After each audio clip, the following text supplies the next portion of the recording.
All right. Hello, everybody, and welcome to our annual meeting.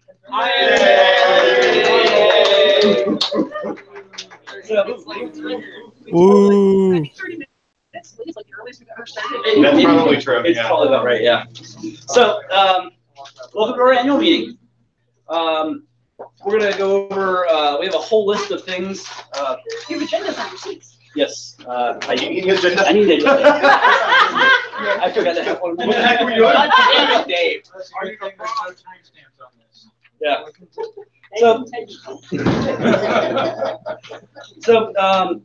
We have a whole list of things. Everybody has their own agenda. The agendas are also posted in the announcements channel, as well as the link to the video. We'll be going through and doing board elections, as well as going over our financials and a lot of other statements or a lot of other items that are on this list. We're going to start by doing the introductions of our current board. So I am Dave. Hi, Dave. Where's Dave? I am the current president of FamiLAB. Really? Yeah, somewhat. We have Mike King over here. Hi, Current vice president. We have Jamie. Jamie is our treasurer, owner of the monies. I have all the money. I can taste the freedom. Matt Luby is our secretary. Yeah. Dan over here in the corner. That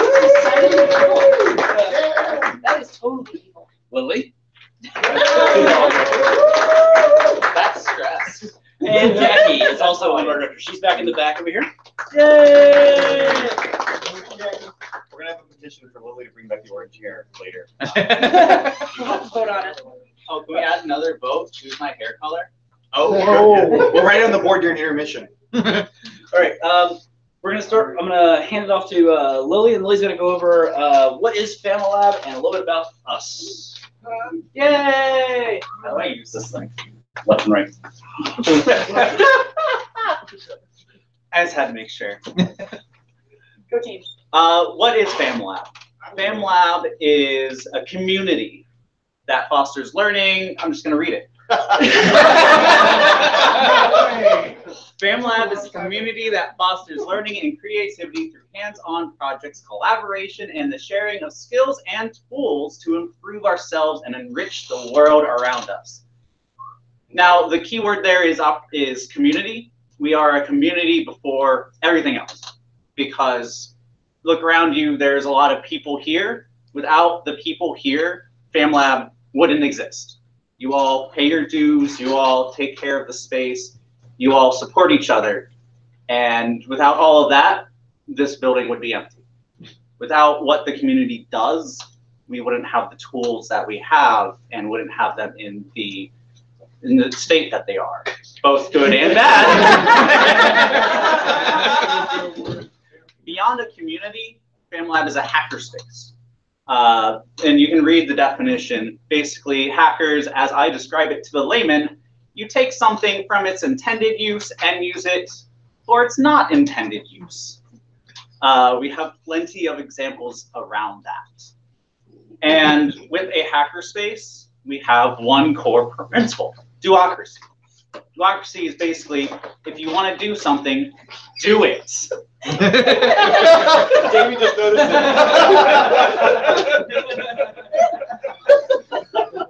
I was looking around, it was about 2 a.m. I was like, I need something in this slide. I wonder if there's a Shia LaBeouf cutout. Google presented me with this. Now, duocracy isn't to say that do it no matter what, because we're a community. We care about each other. We care about each other's feelings. The core concept with duocracy, be excellent to each other. Excellent.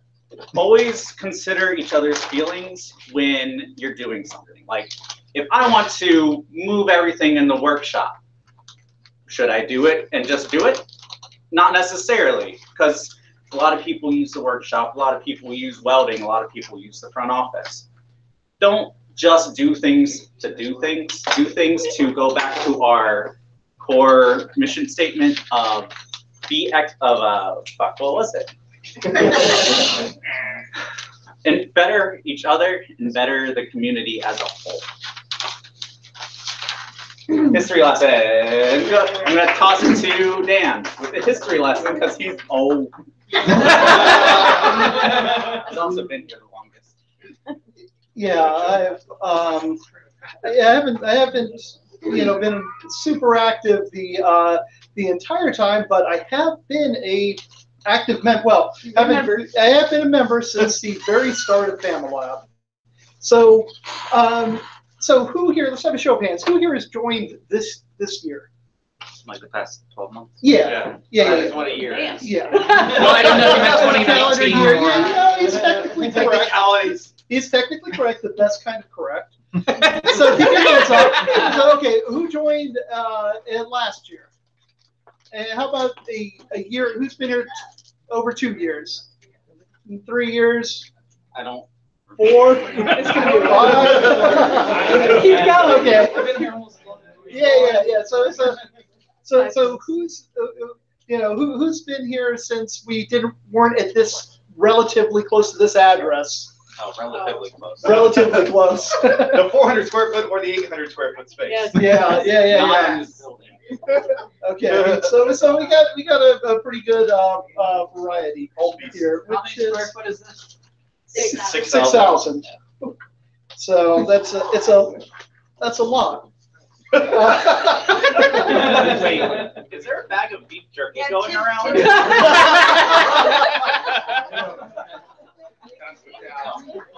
So when we first started FamiLAB, we were over.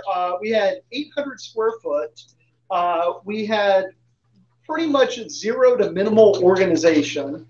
We had some basic hand tools. We had a server rack and we had a couch. And a movie room. And we had a movie room. Yeah, that is true. And so much space. we had a computer monitors. Look at these things. Isn't that awesome? That's how old we are. Yeah. This was 2009. That's 2009. People Alice's age, that's what monitors used to look like. So and we had our first mission statement of what we were about. And personally, this is my favorite one of all. We are the FamiLAB North Orlando Super Secret Book Club. We were a group of people, hackers, who enjoy playing with technology. Separately, we want a place to hang out besides Mom's basement, where we are free to toy with these things and not worry about security guards. Together we can afford a really cool space with otherwise unobtainable equipment and share ideas, creations, and stuff. We could use a logo. That was part of our mission statement. Yes. Basements in Florida. So, and here is our logo. Bring back the bunny. So we moved from FamiLAB 1.0 to a FamiLAB 2.0 in early 2011. We moved to a 400 square foot space. For those of you paying attention, you might realize that 800 square foot is bigger than 400. Right. But at that time, we started getting more organized, and we formed an S Corp, and we became like an official entity. At the time, Dan Lewis was president, I was the vice president, Peter Doge was treasurer, and Matt Cooper was our secretary. And way back then, we started like doing crazy things like getting a Kickstarter together and asking people to give us money for a laser. And do you know what happened? People gave us money for a laser, and we were like blown away. It's like, we had some people give us a lot of money. Specifically, I3 was joining us, Yes. and I3 gave us a bunch of money too. Yes. Yeah, absolutely. Yeah. And I remember when we put up the Kickstarter, there's like some random dude in California sent us a couple hundred bucks for a laser because he thought we were cool and like what we're doing. I was like, hey, random dude in California, we like you too. You're welcome.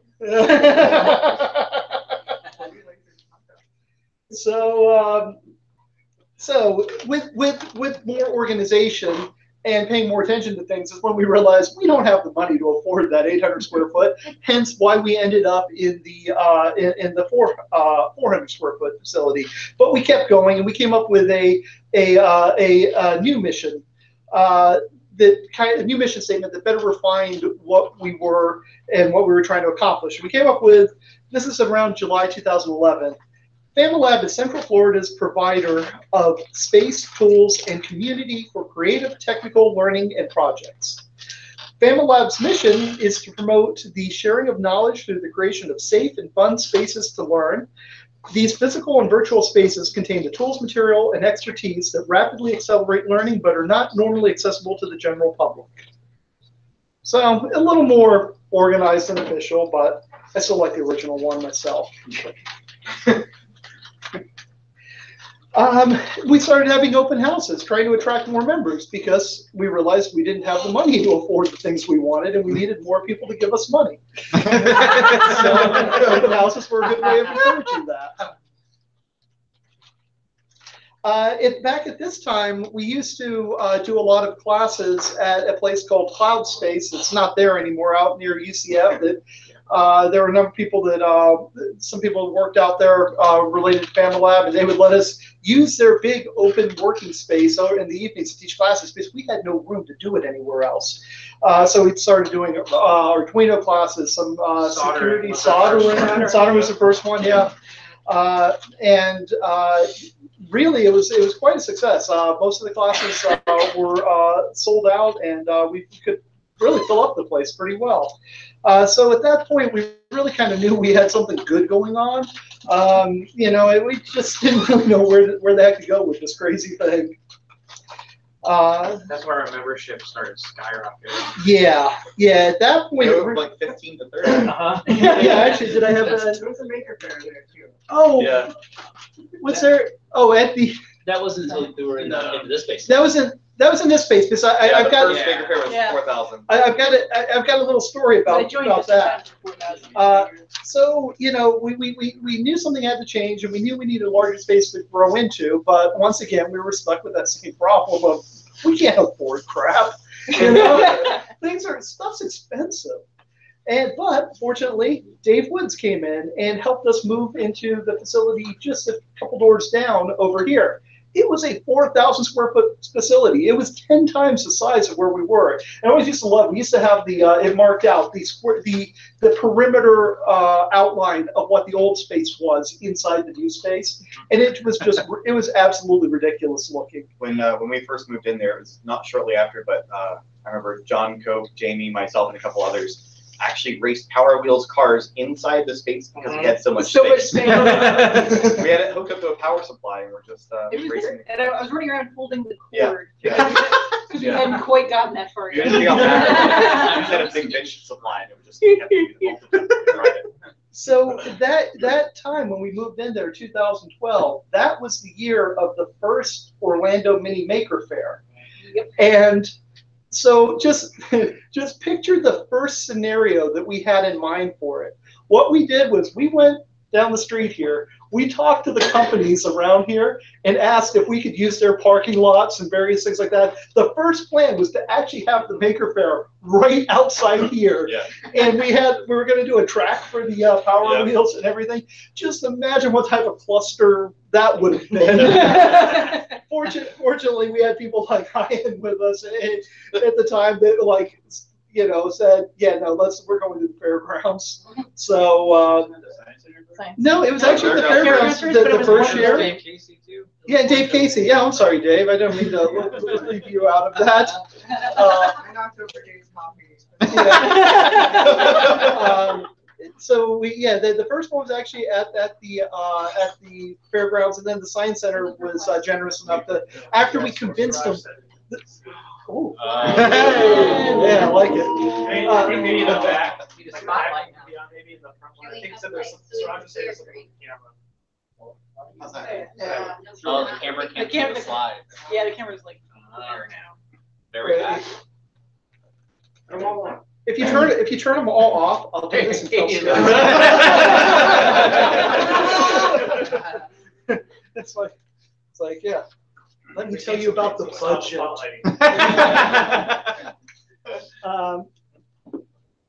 So that we anyway, yeah, the event of the science. We at the first Maker Faire, I think, getting that put on, I had to convince the Science Center this was a cool thing to do and you should participate. Then after that, they were like, "Hey, that's a cool thing. Why don't you come here and do it?"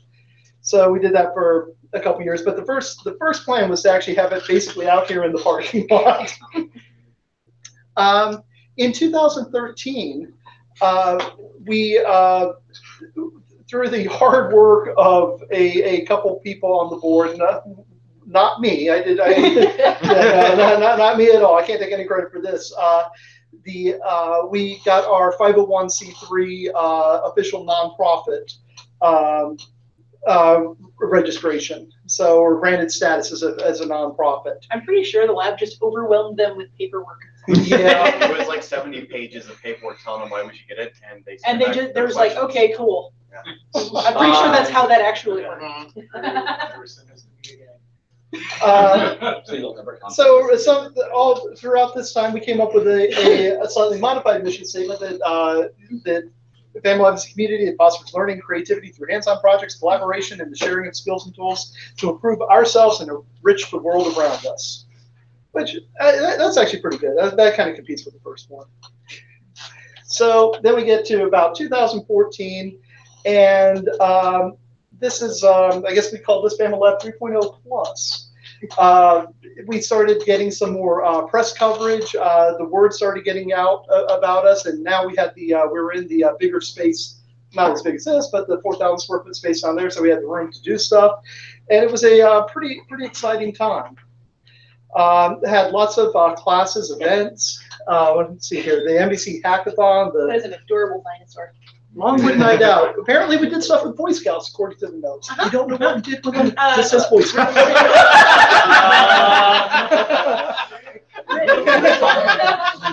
and we had a video game. What's that? Yeah, no, not at all. Rick would bring the Boy Scouts in and do Pinewood Derby cars and stuff like that. Ah, very cool. Sure. That's his story. He's sticking to it. What's that? This post right here, officer. Yeah. We had started having lots more contests, projects. We got the welding, the CNC machines coming in, a lot more 3D printing. We always had that from the start, but we got like 3D printers that worked reliably by about this time. We started dabbling in the biohacking and some art, some glass and laser cutting. And then we get the FamiLAB 4.0. The 1.5x is the size increase from our previous space down there to this space. Went from about 4,000 square foot to 6,000 square foot, and we got to design it and decide what it was going to be like. And this is when I wasn't around all the time, but I would see some of the discussions, and I understand that was a incredibly long, painful process trying to decide and argue about what was going to be what. We spent about 6 months designing this layout, how it is now. And we still really should put a door right behind where Jamie is. Didn't we need a door here? There was a door. Yeah. So, what was new in the space? We had an increased interior workshop space. We had 2 bathrooms. Which is amazing. Yeah. A DIY bioengineering lab, a dark room, increased meeting room size, simultaneous multi-user capability. Can you believe it? I mean, that is a complete new paradigm for synchronicity. This cat keeps popping up. And we had a lobby area for welcoming guests. It was a complete new feel for us out here. And some of there's a lot of members here that actually literally help put up the walls inside here. So if one of them ever falls down, take notes of who's in the picture. The vast majority of the labor was done by the membership. Yeah. Oh, absolutely. You guys were the ones that literally helped build this place. I blame Ted.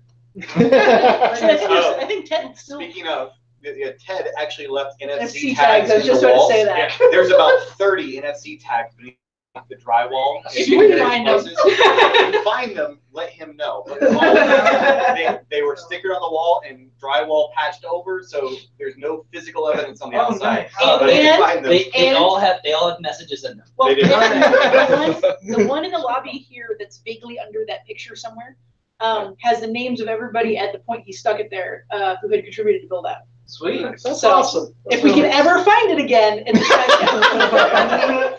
there are literally like 30 of them around the lab. Oh, yeah.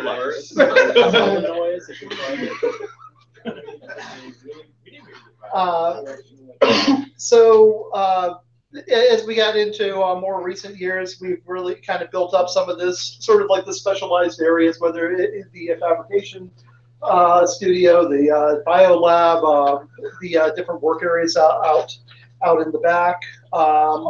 Just as the Nation of Makers, and I went to that. you went to that. You could probably say. One day out of the blue, we got an email asking for information about our space, reportedly from the White House, and I kind of went, what? And so since a bunch of the questions were Treasury-based, I was like, yeah, sure, okay, I'll handle it, whatever. Reply to the email. And like it was a week and a half later, I got an invitation in my name to come to the White House for a meeting. And my first thought was, wow, that's some really effective spam. But we ended up going for a day-long meeting in August. That was the very, very beginning. That, along with one of the Maker Faire producers meetings, that helped kicked off the Nation of Makers. And it seems like forever ago, but FamiLAB had a voice, and we were there. It was cool. And we had like a former treasurer meetup while we were there. The room was actually largely full of treasurers, which was kind of hilarious because all the treasurers had answered the financial questions. Also, if you notice the picture between Ian and Jamie over there. Oh yeah, that's Gans March. That's Gans March, who is from I3. Oh, nice. Who's wow. 12. I think he's still 12, isn't he? But at any rate, we went to a day of presentations and meetings and discussions to try to figure out and hammer out what it was a large unified national group could do to help makerspaces, hackerspaces, etc., grow and survive legal things and share knowledge, and that was a lot of fun. The work's still ongoing. Well, and they exist now as a large or larger nonprofit with a board. It's running. I can hear it. There's a lot of people. Yeah. There was also the Maker City Roundtable. Yeah, that was fun. Anything else to say, Mike? That was an excellent summary. We all kind of got together and discussed some problems we had and some challenges and things we thought we could work on together in the future. Trying to enable more collaboration between makerspaces and the multiple makerspaces in the Central Florida area and local businesses and things like that. That work is still kind of ongoing too. A lot of stuff is not directly seen, but it's all a lot of stuff that is trying to advance the causes as we can, make things easier for us and so on and so forth. Cool. And I was savage. So yes, so sorry. There's a yes, this is what we do in the DIY BioLab. But I don't know exactly what else to say about it other than that. But the beautiful artwork in around 2017. All I see is butt. There started becoming more interest in the BioLab. That started getting equipped properly. They got equipped with a biosafety cabinet, equipment to do plant tissue cultures, autoclave, open PCR, open qPCR, incubators, shakers, centrifuges, and all the other equipment we need to do basic molecular biology work. We actually, there are people here that met with and I'm looking at Dave, because he knows more about this than anything, and if you want to throw in anything here, feel free. But I just love that you actually had to meet with the FBI, the EPA, and the Florida Board of Health to make sure we're operating within the biosafety guidelines. Mm-hmm. And I get a call from the FBI every now and then, just checking in. Were they more worried about us or other people coming to us? They're actually kind of more worried about who's going to show up because of it. So we're super ready to defend against something. Yeah. Also, they put on an excellent explosive show for us. Yes. I missed that. Yeah, there's blow stuff up day, which we got to go to, which is fun. Yeah, I missed that. So we became members of the IGEM, the Internationally Genetically Engineered Machines Lab program, which gives us access to and the ability to design and contribute to a repository of DNA parts, which perform useful functions. I'm actually currently just learning about some of this stuff myself, and it's really amazing. It's like genetic Legos, basically. It's really, really cool, interesting stuff. There were several open brain-computer interface meetups, and we're continuing to try to build that up and collaborate with other organizations doing similar things. Yes. So for the BioLab people, how far are we away from like a Bioshock thing where I can inject a plasmid and get like superpowers? No mammals in the lab. like we don't do mammals. Also, Are you one of the lizard people? Are we allowed to be allowed then? is in so many ways it's just the delivery problem. Okay. Getting these reliably delivered to somatic cells in structured tissue. I mean, because if that problem never gets solved, a vast array of diseases are going to be instantaneously cured. Like the technology to fix things. Oh, sorry. Chris likes to. Well, Chris knows a lot of things. Did He's not also available for expect tutoring. serious answer. Yeah, me either. I was kind of half joking, but.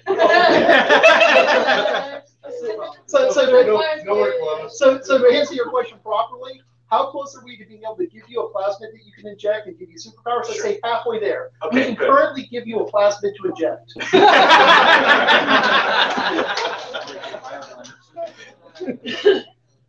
We have built out the machine shop, and we can machine. Like, if you want some kind of cool, the banana for scale, and some cool little Nintendo controllers made out of metal to so it doesn't hurt. You take the best pictures, Nick. That Yeah, is you the do, problem. you really do, Nick. Thank you, Nick. We have woodworking. We weld things. You can take two. You can take two pieces of metal and make one piece of metal out of it. I'm sorry. We don't talk about That's soft hacking. Nobody does that. I'm sorry. There were no notes on the woodworking. We have woodworking. That's Raj, I'm You sorry. have some laser cut stuff on that woodworking page. That counts. Yeah, but it's made out of wood. That counts. That's true. Yeah, it is wood. It worked.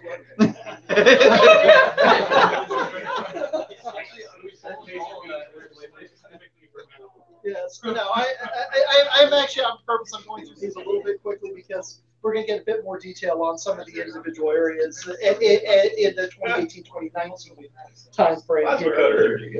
Yeah, plasma cutter. You can take. It's great. We got a plasma cutter and welder. You can take one piece of metal, turn it into two pieces of metal, turn it back into one piece of metal. All in the same place. Yeah, all in the same place. You don't even have to leave the table. You can make knives. You can make knives and cut people. We can make leather armor to try to protect against getting cut for people, but it's not going to help much. Ed can tell you more about that. Thanks, Ed. Yeah.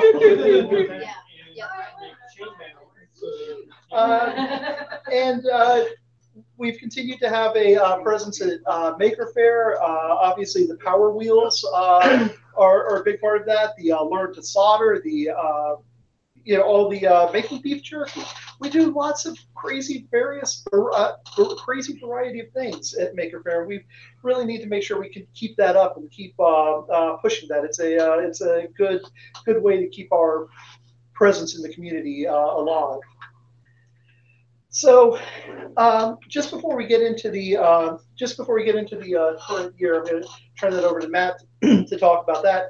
I just want to say personally a couple words that when we first got the idea to start this, I mean, it was just kind of a few of us just kind of like BSing around, just saying, hey, it'd be cool if we did this. There were other people kind of doing similar things. Kind of just got together and was a bit organic at first, and then like.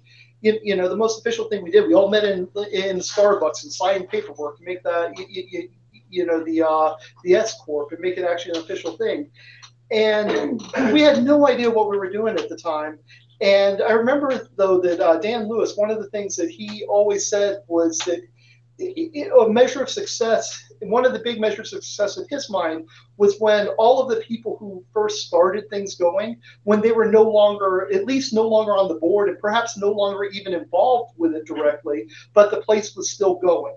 That's when we would know that like it had been a success.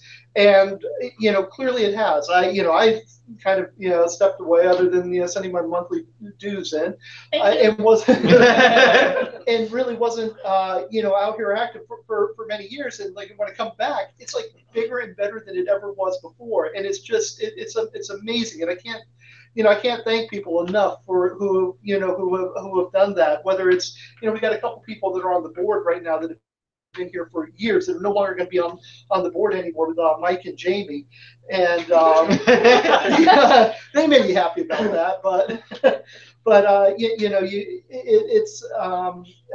really, I can't tell you how much it means to me that, like, you know, you guys kept the place going. Dave, what you've done and the things you've contributed here, and you know, everybody else. I didn't want to get into naming names because I won't remember enough of them to thank the right people, but so I'm thanking the whole community.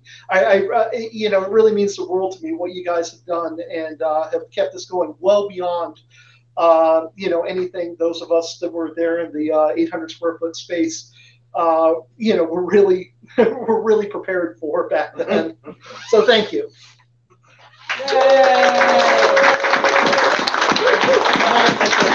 Turn it over to Matt.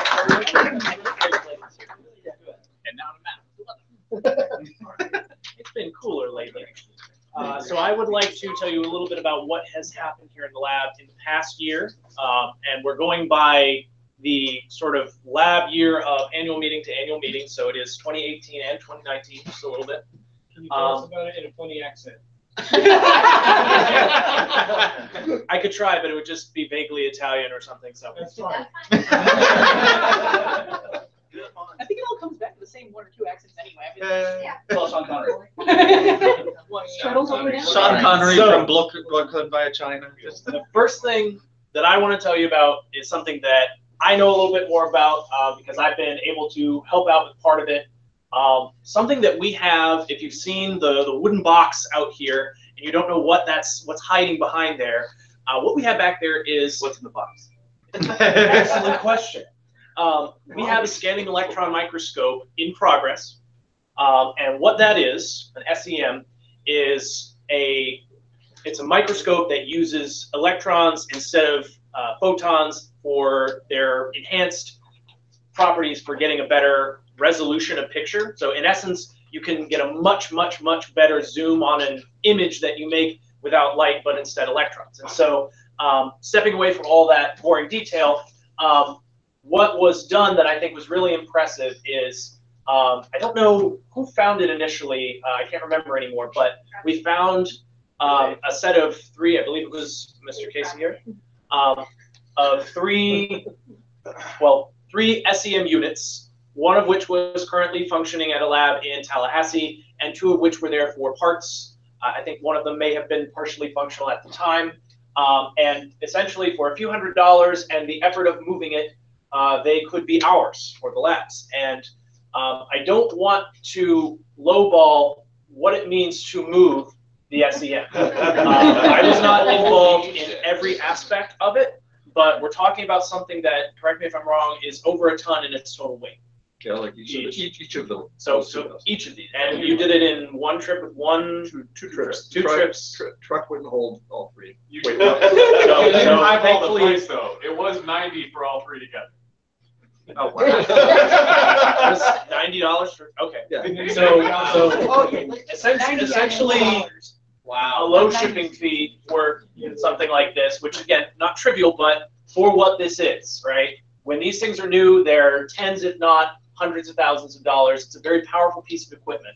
And to take a step back real quickly and answer your question, Mike, when it comes to targeted delivery in the area of nano research, it's very important to verify that your nanoparticles are in fact functionalized on their surface the way you think they are. And with the right surface functionalization, we may be able to penetrate the blood-brain barrier. So we're working on it. And I will. Ready. So we have been working on a mostly monthly basis with a little SEM group from mostly bio folks, but we've had a few visitors from other areas as well, to try and get this back to a functional state so that we have this powerful piece of equipment in the lab. That is the goal, and we are working towards that. But we're doing so with parts that we have to test and re-verify. We want to make sure it's working well, not just adequately. So we're taking our time. We're trying to make sure we do it right. We're chasing down a manual that's rather elusive because this piece of equipment is from the late 70s, early 80s. So it's not like there's a digital copy we can just torrent, find. But suffice it to say, it is a work in progress that we have made substantial progress on. And I'm really excited to see what we will be able to do with it, what kind of things the whole lab can do with it once we've got it operational. So that could be a little while, but I wanted to give that some time because I think it's a really cool piece of equipment. It could be very powerful, not just for the biospace. Next, we're going to be talking about some things that you might have seen in the lobby of the laptop bar. One of them is relatively new. You may have noticed that the whiteboard has had an upgrade in the past month or so.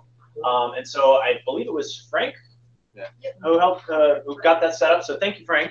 That's been a really nice aesthetic improvement to that room. It's got the nice lighting effect, and I think I've seen a little bit more going on the board ever since then. So, I think it's good for the space. We have people who are, adding, contributing things that get other people to contribute. That's what it's all about in a sense. Another thing that I think was a bit of a hit this summer was Ring the Bell, which was the name of the game that was out here. If you remember that, the giant bag of quarters. That was quite a hit. Essentially, you had to start the game and then switch the lights on in a certain order to get all of them lit at once. And it's an extremely addicting game, speaking from personal experience. You might have trouble seeing here, and these are not the final top scores, but there was a bit of a competition for the top 3 slots between Katie and myself. In the end, I was edged out, but I will say that we all 3 of us achieved times that were at least 10 seconds below that, if I remember right. So did we ever break the 10-second barrier? I don't think we did. I believe the maker did. Siraj, comment question. Top score. The top score. I couldn't find it. It was me. It was Katie. I don't know what the score was. Technically, I think Cope did virtually in like 0.4 seconds. I got the cup, and that's what matters. That was a trophy cup. All right, so Katie, we did have a trophy that was awarded to Katie. I should have found a picture of that, but I didn't. So those are some goings on in the fun areas. A few pictures from the metalworking areas of the lab. Up on the left here, you can see an anodized piece of aluminum. So that's a nice blue-violet kind of color. And here you can see a nice weld at a corner. Yeah. And I believe this is a machined, knife in progress.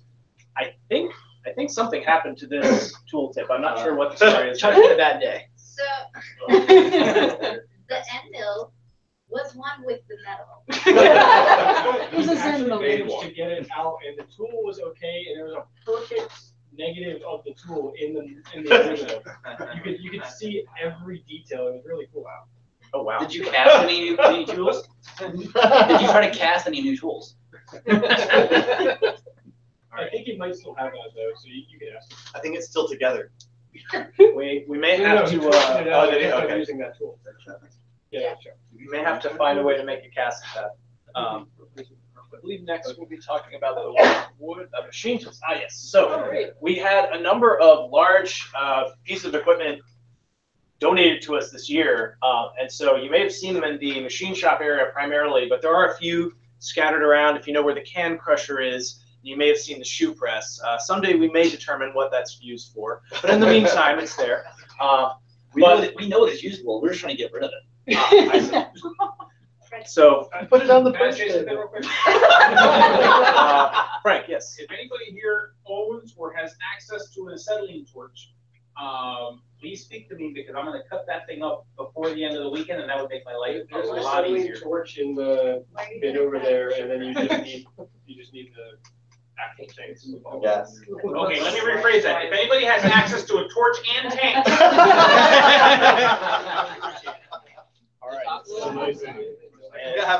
those possessed of acetylene, please speak to Frank. So we did pick up, if I'm not mistaken, I think we picked up another CNC machine. Is that right? 40 amps and you got some Yeah, we picked up a new manual mill, CNC machine, sandblasting cabinet that went to Tampa, the shoe press, and it was all 100% free minus shipping charges.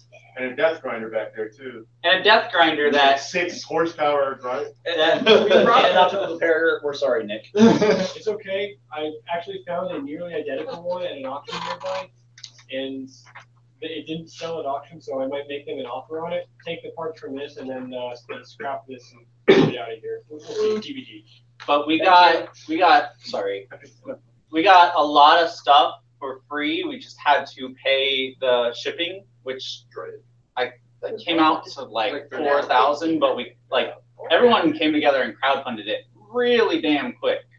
Was it days or weeks? A week? A week. Yeah. No, I was like I think it was 28.50. That's the number that comes. Yeah, 28.50. sounds way too high for what it was and how cheap Danbar is. Either way, it was a couple grand. We crowdfunded it really fast and it was awesome. Yeah. Yay! So thank you to the community for supporting that action. It helped us pick up some additional equipment for our machine shop. And we have a video time lapse. I think Nick has it somewhere of all of them moving everything and then moving everything in. That we should have put up. Fantastic time lapse. I can find it. I wasn't sure if videos worked on slides. Yeah, it's I had a gif of Shia LaBeouf. That may just be powerful enough to work on its own. All right. You just gotta do it. So the next area that I wanted to mention is one you've seen before, woodworking, but without laser cuts. And so I kind of looked for projects that I could find, and when I looked in the channel, I didn't find anything that was definitely from this year that I wasn't sure. However, there was a table made, I think, Craig, did that one get finished? It needs more resin. Okay. Is it still out there? So it's pending further resination. The table will be complete, but that has been a neat looking table, and I wish you the best of success in completing that. There was also a nifty Rube Goldberg machine that was made for a school project by Brothers of Fuzzy. So at least the laser stuff was wood. I don't know if it's operational. Like I wouldn't say go out there and try it because it's not mine. But yeah, if you sheet fuzzy and it's still around, you might be able to see the machine in action. It's a pretty cool little idea. So that is our woodworking area. As far as the welding and metal melting area, you did see a little bit of that before. But I know we've had some progress on having a forge, and if anyone can help me out with details on that, The heat metal. Yeah. It's any two burner developments? propane forge. You'll get up to about 2,100 degrees, so welding temperature for forge welding. But Is that you can also- Celsius or Fahrenheit? freedom height? That hot doesn't really matter. But yeah, it's good for just making metal go smoosh. And I couldn't possibly have a metal melting slide without the Hank Hill propane burner. It's maybe my favorite piece of art in the lab. We've got 2 or 3 full propane tanks. So if anybody wants to play with it, feel free. Just let me show you how to not die. Please don't die. Please don't destroy anything with fire that is dangerous. The secret to not dying is don't die. Exactly. If you do die, do it outside so we don't do paperwork. Go outside into the grass. That's not this building's property. Step outside the door and sprint as far as you can.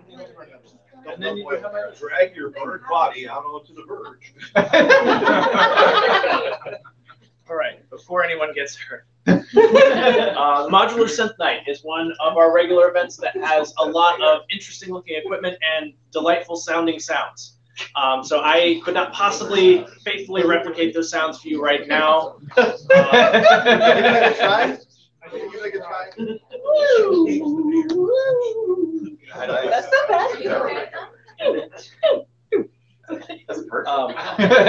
So that all therapins.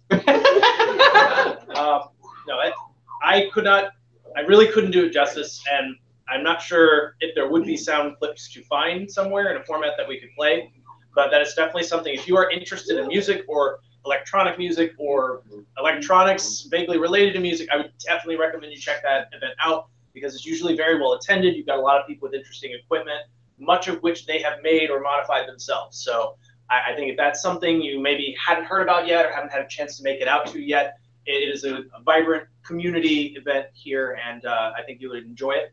It's in 2 nights. Monday? Oh, it is Saturday. It's Monday night. Wow, that's fun. So yeah, Monday would be the next one. Monday modular synth. Most of it. Yes. So keep an eye out for that on the calendar if you can't make it this particular Monday. So we saw this already, but I think it's important to see the kind of before and after that I hope is the case here because I made that assumption. Is that right? For the most part, that is fully attributable to Nick. Nick actually did that one. Yeah, you've been your own since then, though. Yeah, that's straight up Nick. There was a knife made in the metal shop. Thank you guys. In your corner, so isn't that where I was measuring your head on the surface plate? It might have been. And Memory Roger successfully made a knife also in the last couple of weeks. Nice. Awesome. From the class. Good job. And one thing I think it's worth mentioning because I think it's pretty cool. It was I can't remember the program, but you're going to be doing the TV show, right? No. No? Hell no. Never mind. Okay. Hell no. All right. Forget I said anything. So we'll move on to the 4th of July, which you can see here. This is before when we were preparing our 4th of July fireworks display. And then this is after we had our competitive fireworks with Factor. This is Factor, formerly. Kidding. We have good relations with everybody. But I do think that, although I couldn't personally be there, I think it's really great that we had a lot of people putting their skills to use on a holiday like the 4th. I think it's a fun time. Anytime you can safely enjoy fire, but especially when there's something a worthy cause to celebrate. So thank you to those who came out and were able to participate and help make it a fun 4th for the folks here at the lab. Every holiday that involves fireworks, you should come to the lab. We have a great time. Even holidays that don't involve fireworks can. John, how are those capacitors? Oh, Yeah. great. Make some fireworks. So I even want to know. Reigniting. I don't know how. So, Maker Faire 2018. This was this past November, and we had Power Wheels, and I love this dynamic lighting here. It's such a great shot. As well as you can see the build out for the combat robotic space. I got to be careful and make sure I don't refer to that the wrong way. Trip over any. I think I'm Intellectual whitelisted. I property. can say BattleBots actually say BattleBots on marketing material. I think. Don't forget that. How'd you get great? Yes. So, as you may know, my name is Matt, but there are thousands of us everywhere, hidden among you.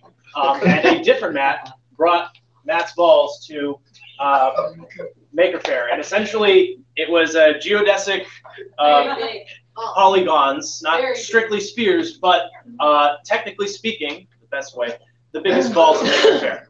So, FamiLAB can make that claim. Thank you, Matt. I think that was a wonderful. Were they his balls or your balls? Like, were they a bunch of Matt's balls? It's just Matt's balls.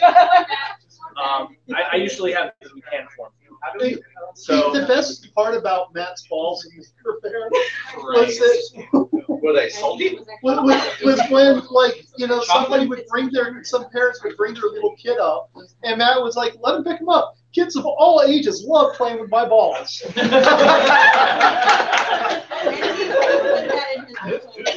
did, yep. Thoroughly enjoyed that proposal. That's part of Matt's charm. He perfectly toes that line. Matt, remember when I told you that like somebody would read that proposal and Jessica read that Yeah. proposal? Yeah. She's like, "Who is Matt? And why are his balls so big?" Hi, I need to know about Matt and his balls. I hear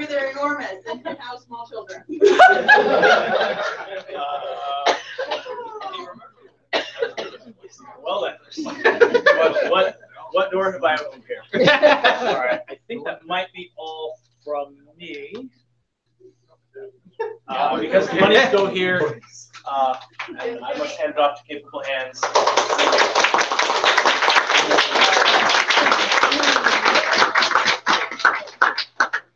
I wish my part was going to be half as entertaining as anything that's come before us. So pretend it's funny. Like, this is probably the funniest slide I've got. Yeah, Just watch the memes. Yeah, so I loaded the cat pictures to try to make this easier. This is about how I feel now. So I have been treasurer since 2014-ish, a little before, so I'm coming up on almost 5 years treasurer. This is about where I am now. Yay! I rarely have people throw money at me. This is kind of how I started.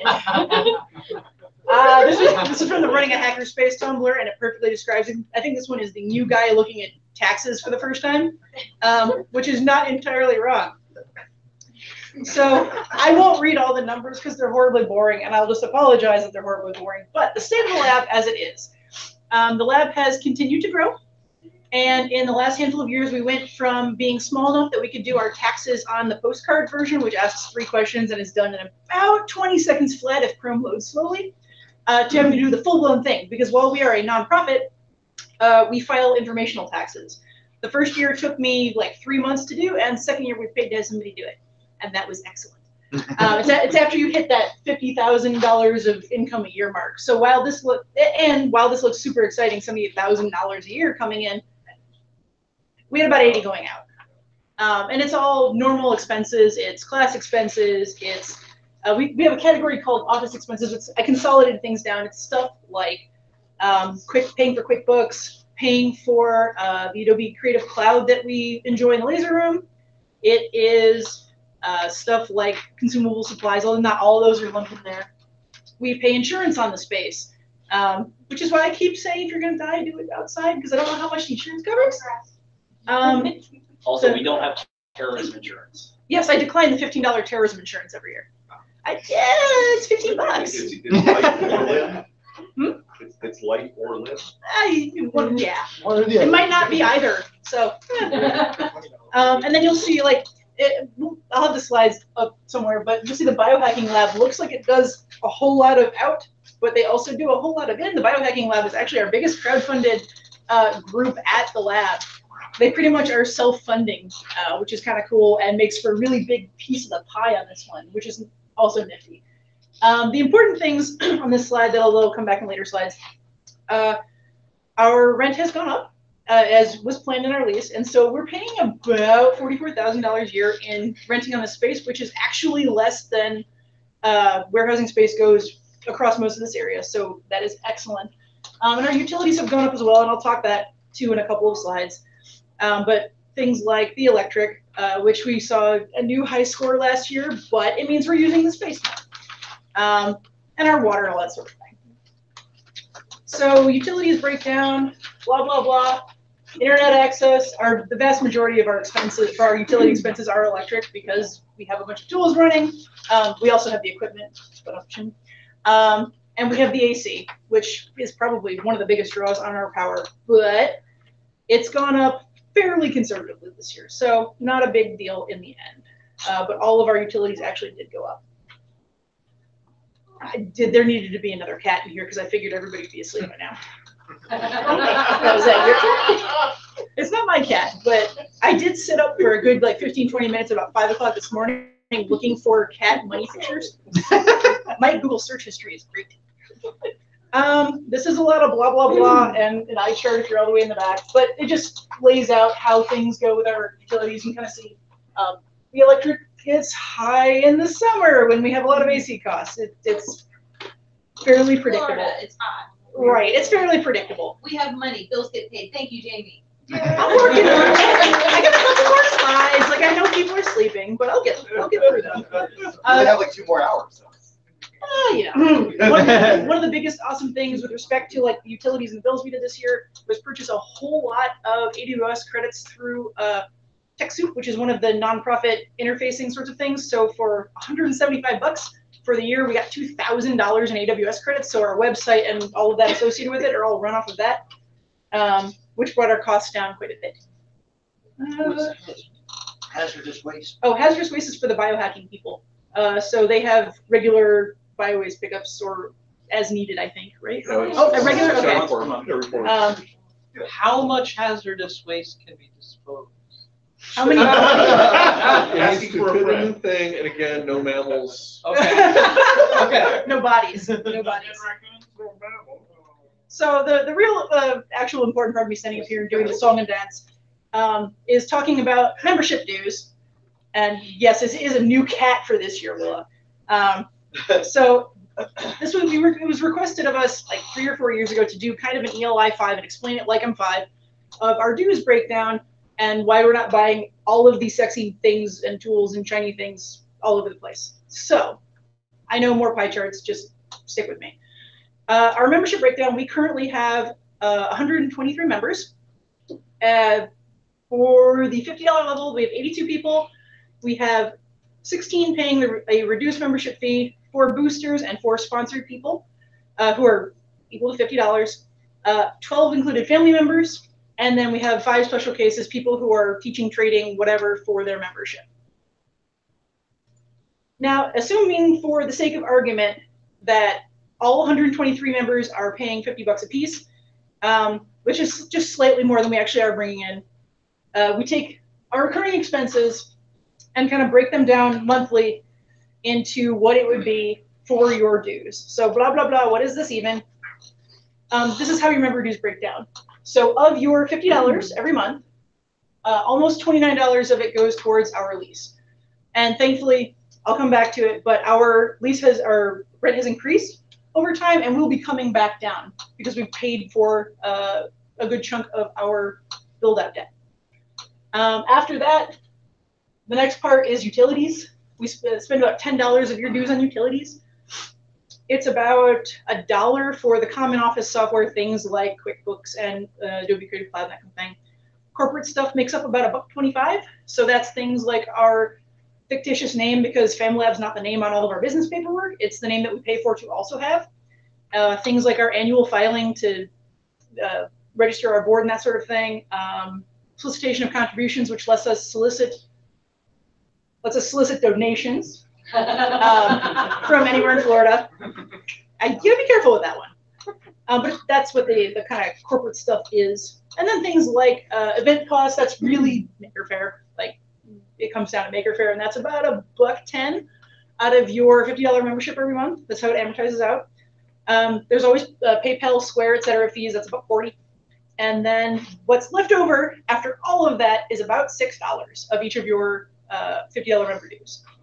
And so it seems like we'd be getting a lot from 123 members, $50 a piece, but like between the lease and utilities, it leaves us a little bit to play with. And that remainder of $6 covers things like when we bought toilet paper or cups or end mills, or when we front money for a class before all of the registrations have come in, so we can buy supplies for that class. And that all fits into that $6 per $50 membership. So, questions? Because I tried to make this a little less painful this year, like have 3 fewer bar charts. If we want to cover the $1.40 in fees, can we set up a member payment to be $52 every month? There totally is, in fact, a separate PayPal link, especially for the people who already had the 50 set up before we had the 5180. That will cover the fees if you would love to do that. You can email treasury at FamiLAB, which won't be me in about 3 hours. We've also had, that's a good point though, we've also had people in the past who wanted to set up like a recurring for AC use or to start getting a crowdfunding towards software or other things. And so those are all possible because PayPal is super customizable. More questions. Ryan started to say something. Oh, you covered it. Okay, cool. So we're at the max for the monthly rent, but that's going to be like doing that for like almost a year, right? Yeah. And then it'll go back down. And it fluctuates. It gets recalculated based on current market value and other things. I got to read the lease 4 times to actually remember. But it will come down, which is a good point. I actually didn't. Soonish. That is a good point that I did not point out. While we're still in the black, that margin of $6 was 11 last year, and so we have a little bit less money to play with this year with the increase in utilities and the increase in our rent, and we've actually had a decrease in classes. We made about half as much this year in class expenses as we did last year. That it's not a whole lot, but a couple $1,000s matters here and there. So teach classes. Any possible thoughts in investing for solar power? You have to have a huge investment in order to get to that, and there's no real programs that will give us the money for the panels themselves. Plus, we'd also have to have Dave Woods approve us putting it on the building. Landlord. And then we're improving his building because we can't take it with us. Correct. Yeah. It's been talked about a couple of times, but hasn't gone anywhere because of that significant upfront investment. Yeah, Although, oh, go ahead. So specifically with the solar stuff, there's a 30% return on the tax side of it, which is only 30%. There's still 70% we got to pay. Right. Didn't that also just get messed with on the last elections? I thought there was something on the ballot regarding. It expires this year. Right. Okay. It would have to be installed before the end of this year, and that's not gonna happen. Right. Somebody contacting Elon Musk. Nick. Would it make sense at some point in the future to increase dues slightly to get a little more breathing room? Seeing as dues have been the same for a decade. If I stand behind a flame-proof barrier and answer, I know it is complicated. Well, it's a little bit complicated. I'll stand for that. Because we do have I think the lowest dues of almost any of the major hackeries and makerspaces. So in a theoretical sense, yes, it would be good to have a little bit more buffer. At the same time, we could also do, but it would take a lot of membership drive and effort, grants work, and we could do more classes and fundraising sorts of things, but it would take a significant drive from the membership. I've tried in the past to do grants work, and it takes a one dedicated person to do it because there are so many catches and gotchas and so much to the research of it. But I think a lot of people would probably be willing to spend an extra $5 or $10 rather than do all that work.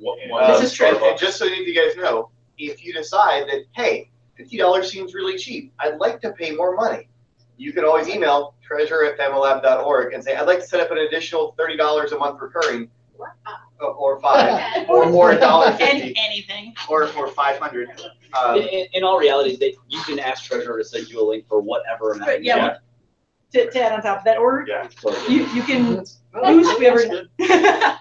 We can you boost. You can do any amount in between. We've had people do that. We have a couple of $65 memberships, that kind of thing. You can also do periodic large donations too, if that's your thing. Right. You know, tax season or Christmas holidays, that kind of thing. I wonder if there's a form for that.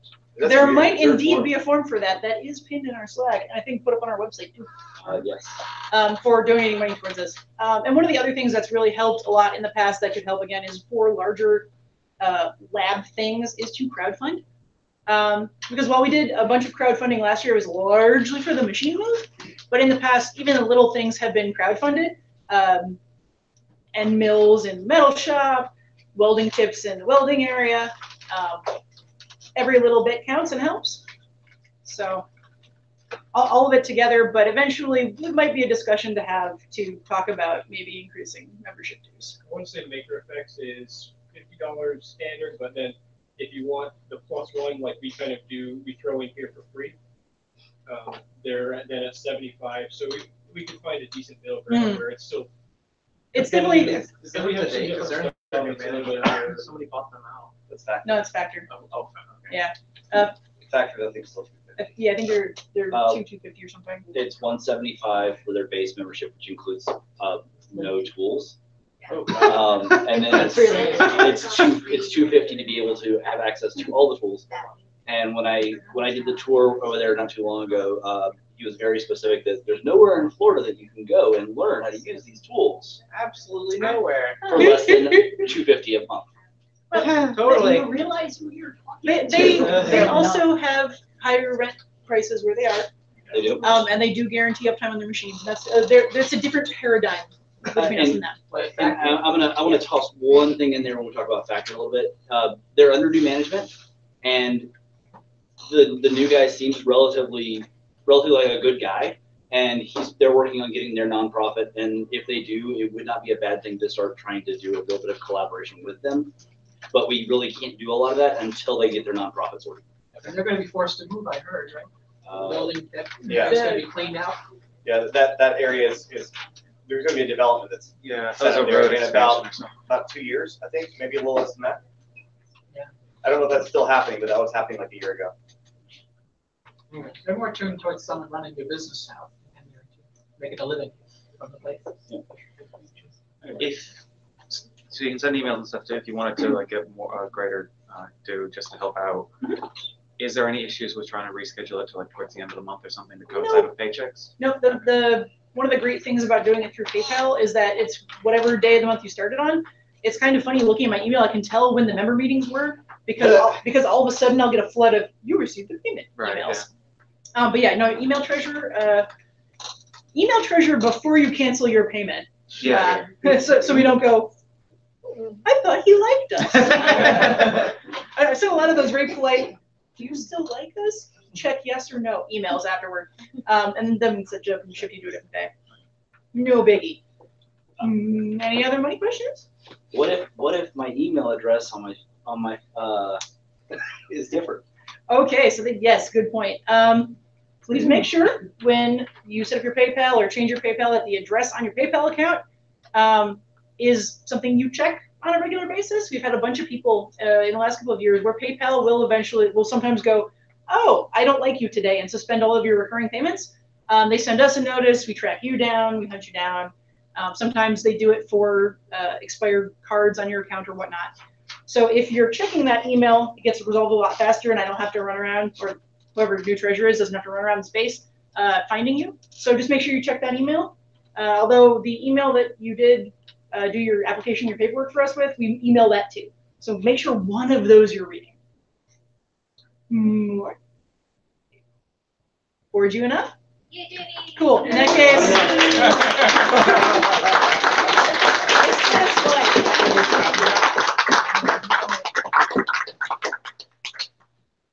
Well, thank you, Jamie. But the problem is, now we need to find a new treasurer.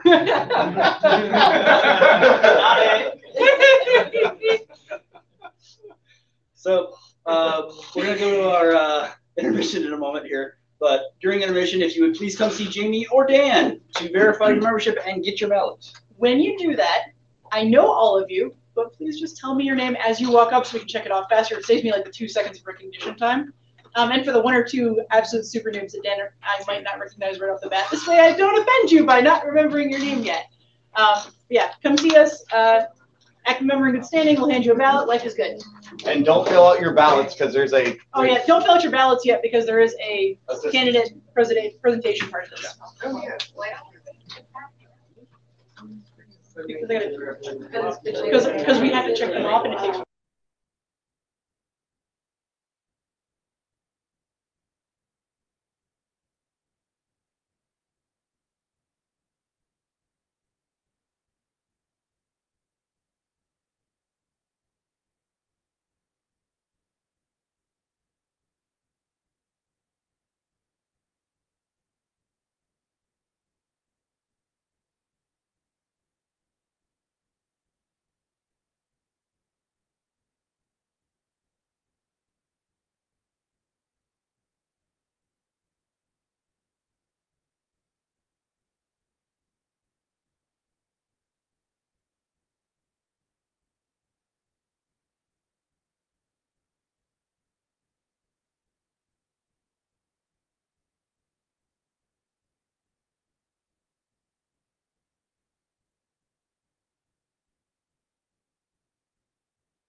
have a work desk in my office.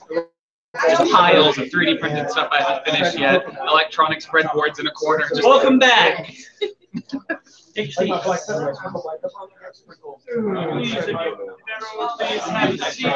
No, your part isn't perfect. You can stay seated there if you like, but your part isn't perfect. Dun dun dun. Who are you?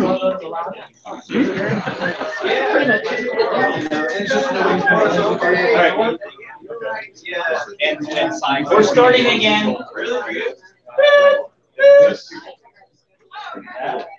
See, that suggests you're reversing, which makes more questions than answers. I don't know what direction I'm going. So that's actually. Dan. How much do you want? All of it? Turn the backwards on.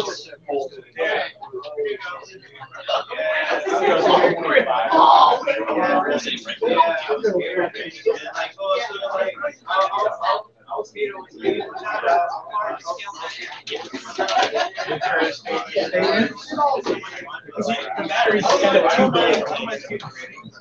I would stay away from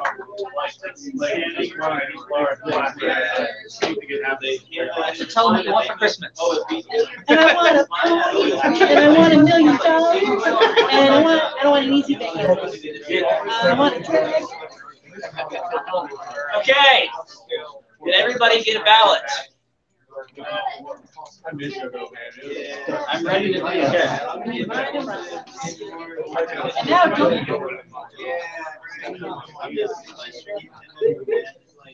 Get your ballot.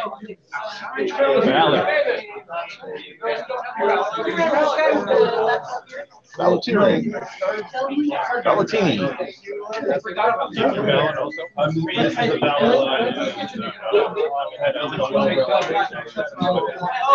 it's like the one of All right, we're still on break while we wait on ballots.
All right, welcome back, everybody.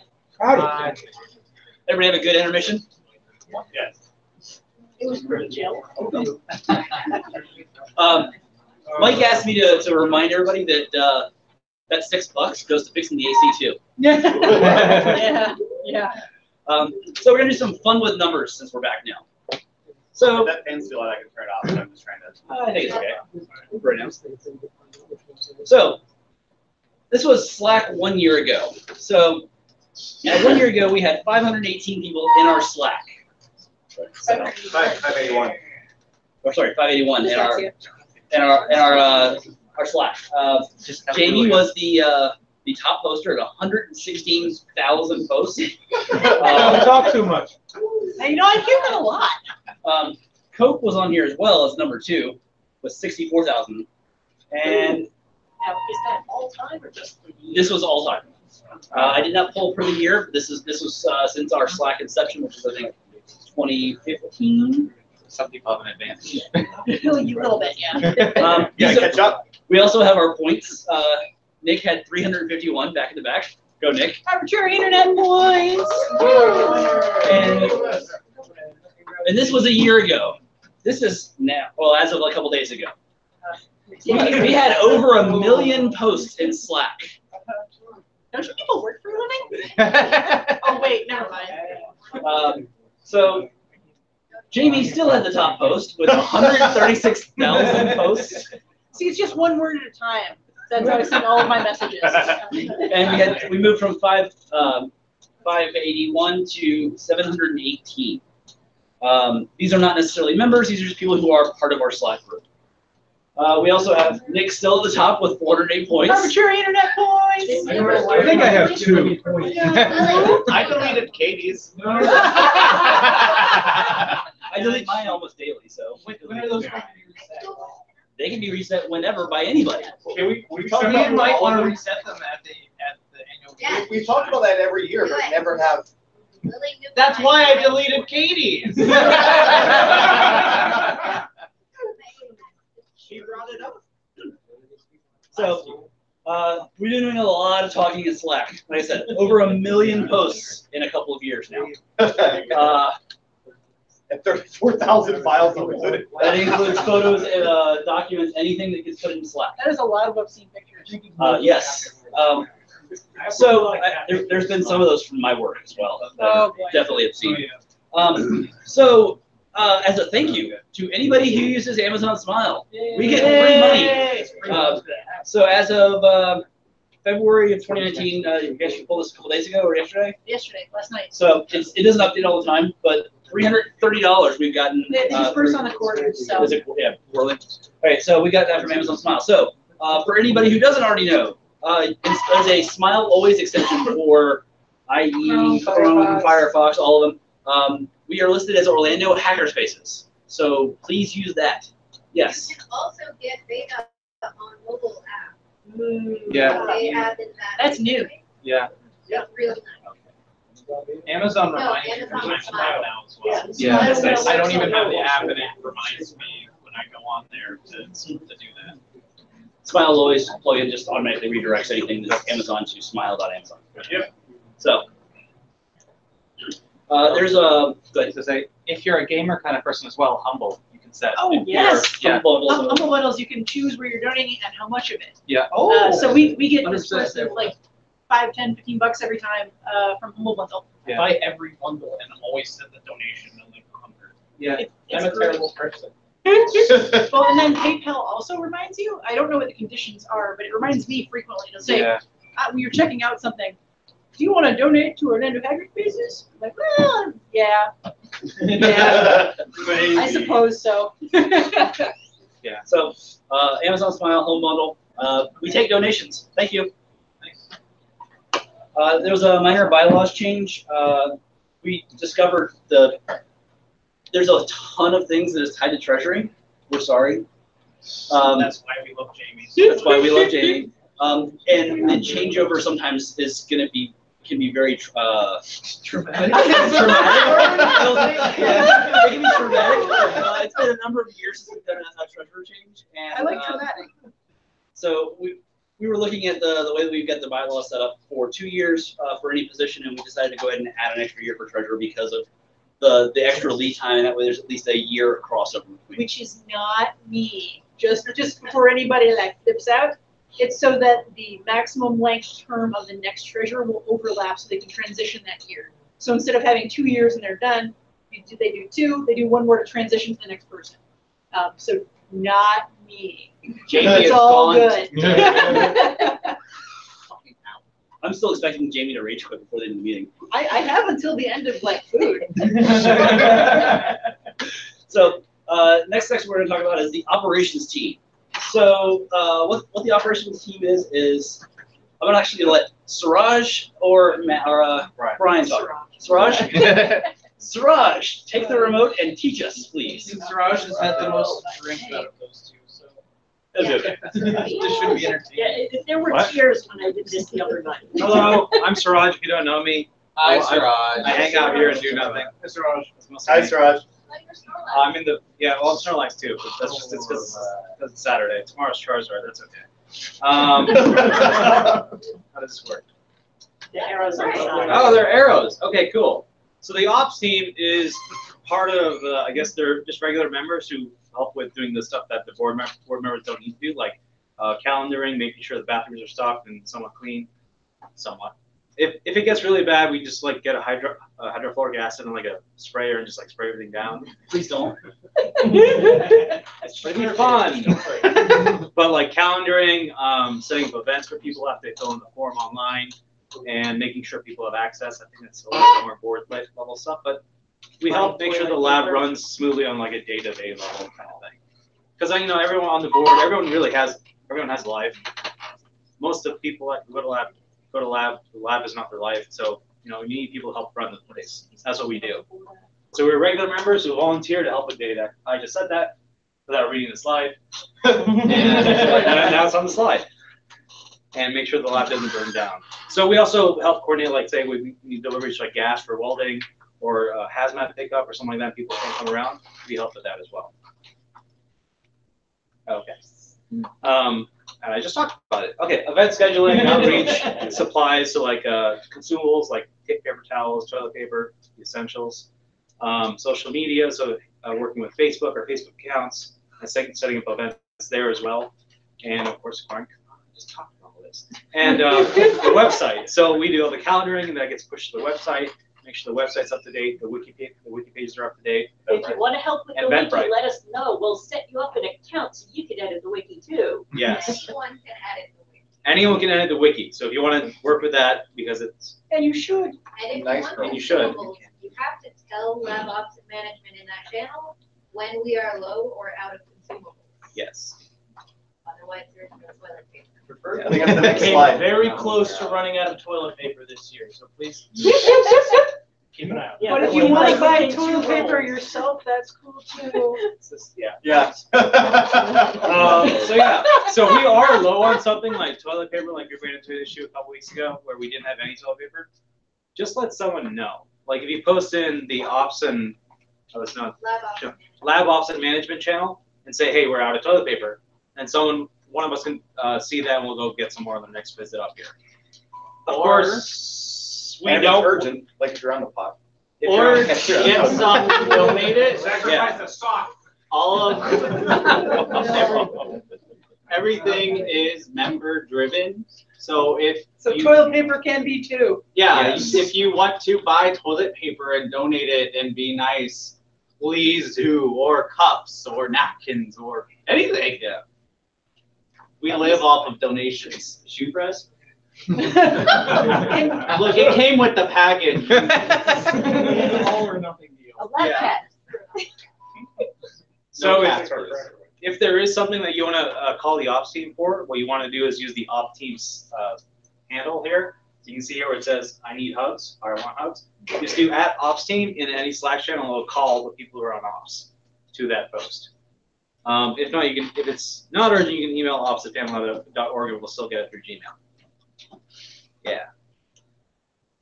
So if you want to join ops, if it's something like you want to do, if you like to do logistics or just help with running the lab, or if you're here kind of often and you can check up on stuff and like keep it stocked, keep everything stocked up. Great with social media. Or if you're really good with social media, because talking to people is hard, like I am right now. Just asking lab ops and management on Slack, and then we can get you set up with all that stuff, or with access for whatever you want to do.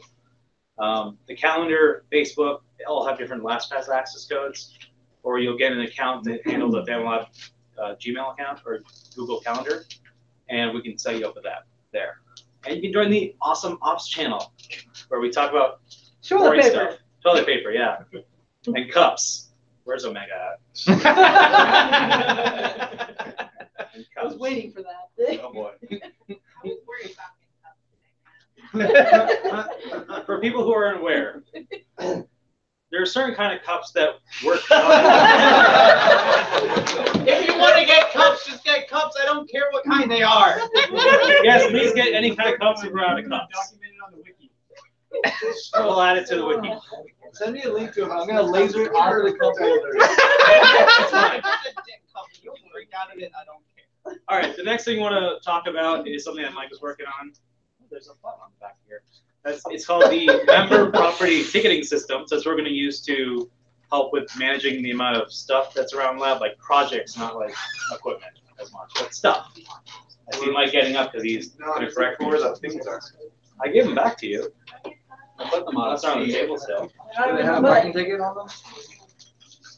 We'll find them. Okay, we'll find. Why? It hasn't been 30 days yet. Continue. There's a page of the red ones. I think they're underneath. Mike, they're underneath the iPad. Oh yeah. Okay. What you were saying. Cool. Okay. So the member property and ticketing system. Why are we doing this? Up until now, we've been using a system where we just put some tape on stuff and say, hey, this is this person's thing.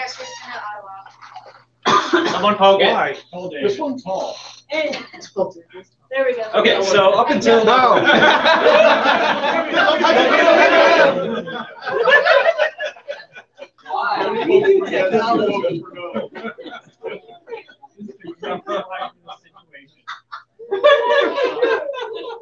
Push the button. Why? I ask why every day. We should just hit the power button twice and turn off light. That's okay. That's So as you've probably seen around lab, if you've gone around the warehouse or inside here, there's usually a lot of masking tape on people's things, especially if it's in a common space like this, where you don't want to say take someone's laptop if they left there overnight. We'll usually put their label, put a piece of masking tape on it with their name, their handle, whatever, and when it'll be gone. The same thing goes with stuff out in the warehouse. We want to improve on that and change the system. So if you people have had like larger projects, like say a table or a chair that's being built on the table saw. Yeah, I see you. Or it looks like an end table, right, man? Is that? Yeah, end table. There we go. For something like that that's left in the lab on a tool overnight, the typical status quo was to use masking tape, the handle, and that's it. And like when it would be gone or when it would be done. But we want to improve on that because this led to miscommunication. It's led to people getting upset when stuff's moved around because we need to use tables and do it for other things as well, like put more stuff on it. And of course, stuff gets discarded or put on the first table and then gets taken away. So we want to make that more reliable, more consistent, and more formalized so that everyone is kind of happy. Because it's always going to have some people who are unhappy. Compromise means everybody's just a little bit unhappy. Yeah. All right. So what? What? Why? He goes, why, what, and then how? Why is There we go. Why? I was on the wrong thing. Why? You got a remote in your hand. Just use the remote. Don't the mouse. I know, but I have to scroll on the notes. Shh, he's an engineer. All right. So what is the system that we're talking about? Anyway.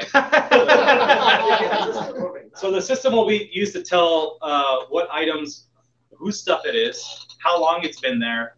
Can you touch it if it's not yours? Because like, should I move the end table? It's not mine. Probably not. Well, if it's being glued, then probably not. Should it be purged? Should it be tossed? Should it be relocated?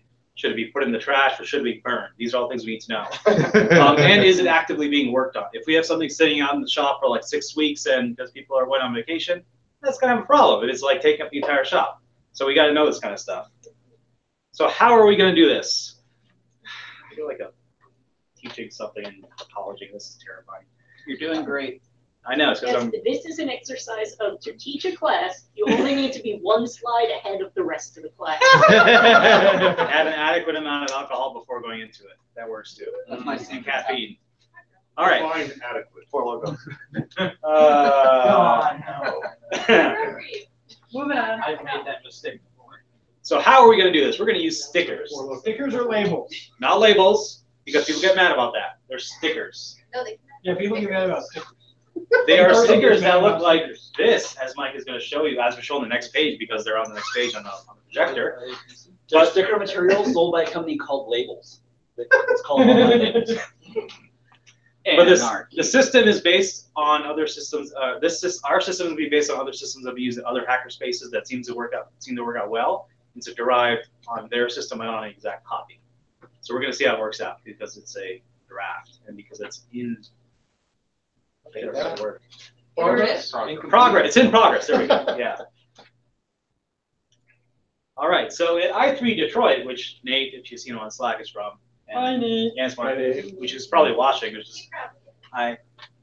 The way they do things is to use. Their property tracking system. Okay, this is their property tracking. It's complicated. It's complicated, and it's here, and it's described on their wiki page. You can see it's very clean. We're going to steal their wiki page tonight. We're just going to extract this and put it on ours. Leave the I3 logo there. It's all good.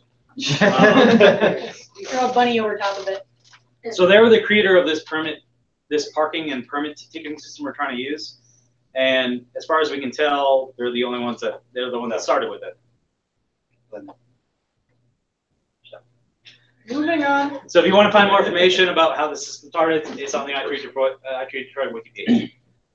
Based on that system, the TC makers somewhere made their own sort of parking permit system, which is kind of like what we have now or we are using. So it's got a parking ticket, parking permit, broken, invitation, other stuff.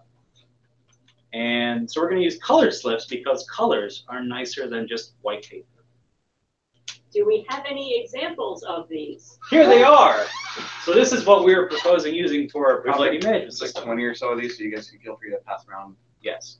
So we have 3 tags for now. We have our parking permit, parking ticket, and purge. And if you want to talk about this, there's a lot more discussion going on in the Lab Ops and Management channel, and you can give suggestions or changes there. We're going to do that. We're going to do a trial for 30 days, so up until the next member meeting, I guess, because this also includes a purge sticker that's not currently in this stack of stuff. Can we get the purple one too? The up for grabs sticker? Well, it'll be on the purge. After it's been on the purge deal for 30 days, then it's up for grabs. But it's not going to be called up for grabs. It's going to stock exchange. Yes. Yeah. We're starting. Found here that fits the purge requirements because they purge stickers. We're starting very basic because it's a lot. Okay. This is. We'll work into it. Yeah, this is a lot to like. If we did everything TC makers did, it'd be overnight chaos. Like we're starting with a baseline and seeing how it works, and from there we will build, adjust, etc. Can we get a? Who are you and what did you do with Lily? I'm Lily. You sound so confident. Hold for an hour with Chipotle. No chaos? What? No. Okay. All right. So this system, we're going to do a trial for 30 days, during which nothing's going to be tossed out, just so people can get acclimated with the new system and can see how it's working out. These stickers that you are seeing, the labels that you are seeing going around, have about the same amount of adhesive as masking tape, so it's not going to damage anything if it gets put directly onto it, or it can be taken out with acetone if it's on metal or something like that. It's really light adhesive. So the parking tickets. Sorry, I heard about this right before the meeting, so I got to that too. Okay. So no parking tickets. The parking tickets are for stuff that's being moved away, which are the red ones here. Parking permits are for things that are member-owned. They can be placed anywhere that on things that yet. I need help.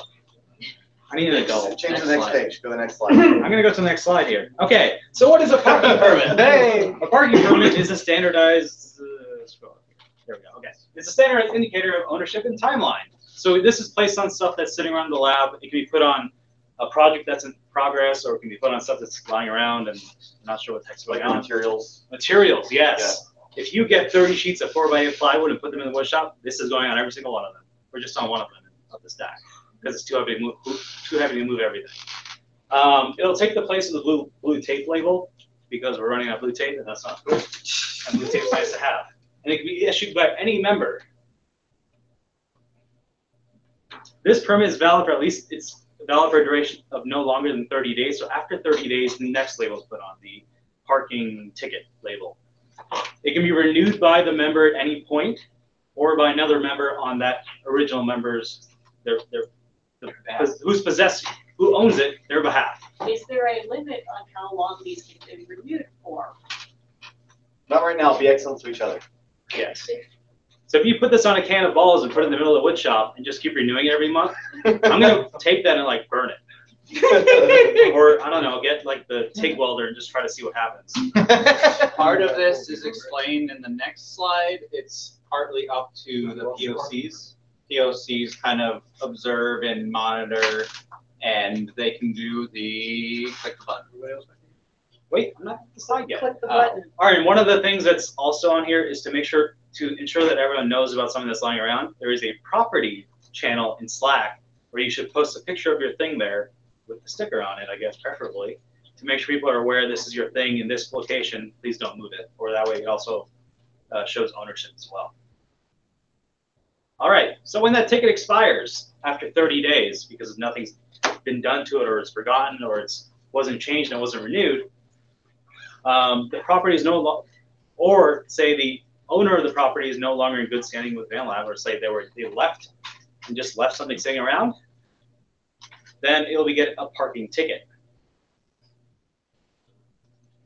The POC of each space, each area, like say Katie for the FamiLAB, me for the wood shop, or someone else, Nick for the metalworking shop, we'll go through the tickets or the permits pretty often and make sure everything's in good standing. Make sure it's not sitting there for too long and being renewed every couple days, couple months. Brian, it's not being renewed all the time. Yeah. And just we'll talk with people who own the things, make sure everything's going okay, and see how it's going, to make sure everything's being worked on, so we can get out of there quickly if we still need to use the space, which would be good. All right, but if none of that goes well and stuff is sitting there with no contact with the person who owns it, and I can't get a hold of someone who's working on it in the wood shop, they will get a parking ticket. This is a warning label. It's a warning label. It's not an indication it's being moved anywhere. It's an indication that it's illegally parked. That's what it says right here. This property is illegally parked. It's not a car. I can't put it on people in the parking lot. This can be issued for a couple of different reasons. It can be issued for it didn't have a green label of a parking permit ahead of time. It's obstructing the walkway that we need for fire code. Like say if we have something in the middle of the blue taped areas in the warehouse, the egress points. If it's a stagnant surface, if it's stagnant project on a work surface, like say, I don't know, Fuzzy's not here, but the roof goldboard machine that was due last week, Fuzzy, didn't turn it into his, Emma didn't turn it into her class. Huh? I assume they have to turn the entire thing in, though. You take a video. Just a video? Anyway, I'll talk to Fuzzy tomorrow. Okay. So any other significant safety hazard, this is what a parking ticket is for. Any member can issue this ticket to any project, but it must be posted to the Slack channel, hashtag property, or # property. And probably for the work area too. Yes. And of course, this is beyond 30 days. So beyond the 30 days of the 0 to 30 days of the permit, you get this ticket for the next 30 days.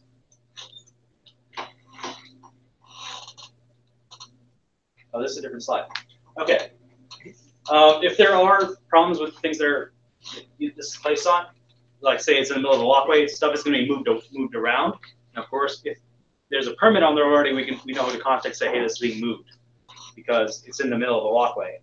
You have 30 days from the time this is applied before it's put on the purge table with a purge sticker on it.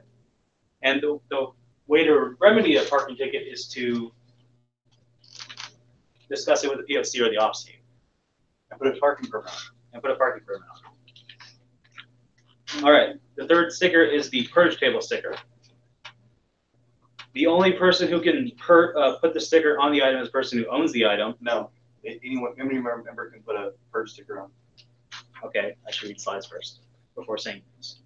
The items can be with the purge table, but items cannot be purged until they've been on the table 30 days after this table, a sticker's been posted on it. So stuff isn't going to get tossed out right before the meeting. It's going to be sitting there for at least 30 days so people can see it and reclaim it if they want to. Yeah. Any tickets that are expired after beyond these 90 days is going to go into the trash, or I guess up for grabs because it's going in the trash. The thing we're trying to avoid with the purge sticker in particular is right now it's generally after the member meeting we clear off the purge table. These are things that we found and are like, what the hell is this? Or things that are abandoned by former members. And we're trying to make a more solid time frame instead of after the member meeting, because that's like, okay, that's either 30 days, 10 days, 5 days. Or 4 hours. Or 10 minutes. Like you could put, something could be put on the purge table the Monday before a member meeting, and before anyone even has a chance to be like, oh no, that's mine, I need to get that moved and take care of it and store it properly, it's in the trash. We're trying to avoid that situation, so now it's, you know, it's there for 30 days, and then it goes in the trash. It has a label. Yes. And that is the gist of the ticket system, unless you want to talk about it some more. Hit forward. One more hit forward. It's a bonus. Bonus. Oh, there's a, oh, I see, it's after this. Okay, so there's another ticket, just because we like to fix things. The last ticket is the out of service permit, or ticket, I guess. It is to be placed on broken items that are, say, being worked on or need to be worked on. It details the, if it's okay to use part of the features of the machine, like say on the laser, if the raster is broken but the vector works, it's good for people to know that before they try to use the tool. Although that'd be kind of hard to do on the laser. Or if, like, say, the rotary tool doesn't work, but the laser works fine, it's good for people to know that before they try to come in and use the tool. Now, of course, everything that's posted, this is for stuff that's posted directly to the broken channel. So if something has an out of service permit, it needs to be on the broken channel so people are aware of it. And of course, the POC will see it there as well, or they should be notified anyway. On this sticker, okay, on this sticker, there will be you have to detail the plan of action for repair if you're the person working on it. So if it's on the laser, you're working on the rotary tool, you're going to say, I'm going to go get parts. I've ordered parts on McMaster and I'm waiting for them to come in. Or you can detail like who found the tool and like who's going to be working on it. Really, any information about how you're working on it. You're not going to leave it there in a broken state after breaking it. Or if you're working on it, you need time. More information. This entire system is based on the membership. The ops team, the board, they don't handle a lot of this. They don't handle any of it. We will not just like put a sticker that's a parking permit on something or a parking ticket on something. It's all membership driven. It's all it's for everyone to do here. If you don't use these, stuff is going to get thrown out, and people are going to still be unhappy, or we could have problems still. All of this info, because I care about presenting, will be posted on the wiki page, and an announcement of this process. The announcement will be made when this stuff goes live. Words are hard. And we will also have informational posters on the walls where the tickets are dispensed or where they're stored. And for further discussion, there you can check the lab ops and management channel. All right. In the future, I'm going to talk quick now because I'm hungry.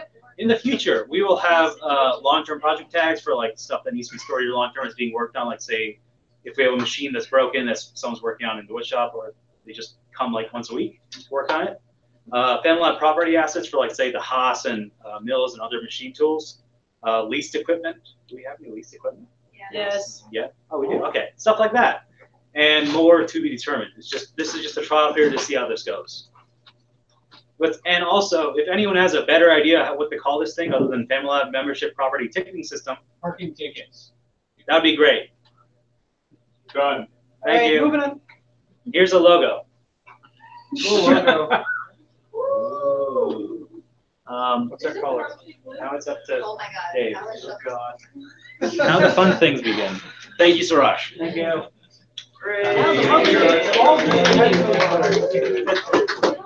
So, the board of directors. What is it that we do? So, I gave you a general list, but I'm gonna summarize it pretty quickly.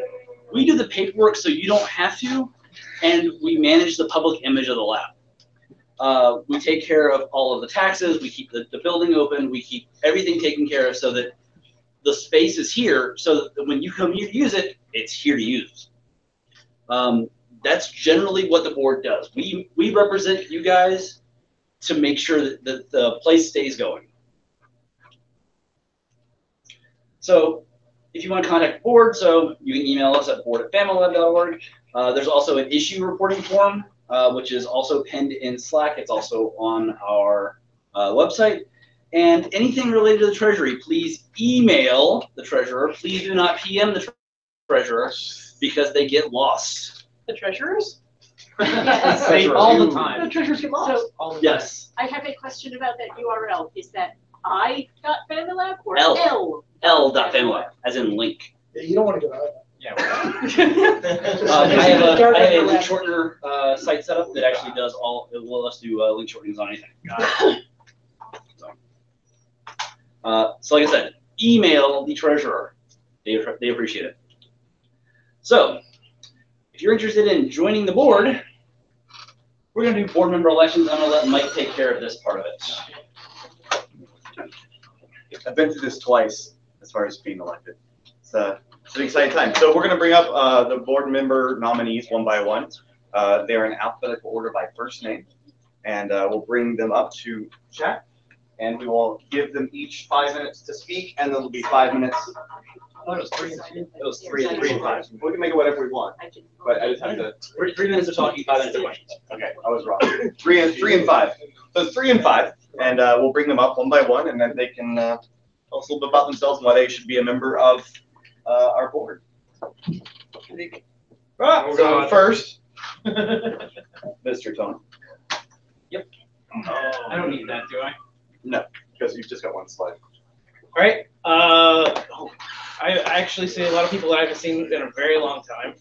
I go Atlantic around here. Don't call me anything else. I won't answer to it.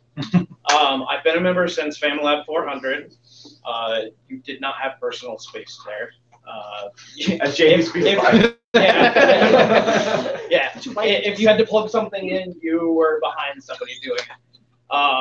I've moved the space twice since then. I've helped with the move from FamiLAB 400 over to the FamiLAB 4K, and I moved from FamiLAB 4K to this place. However, I did not help with the build out, movement of machines, and cleaning up only. I build the Delta Maker that everyone uses in the FabLab. Is that what it's called? FabLab? Laser room, whatever.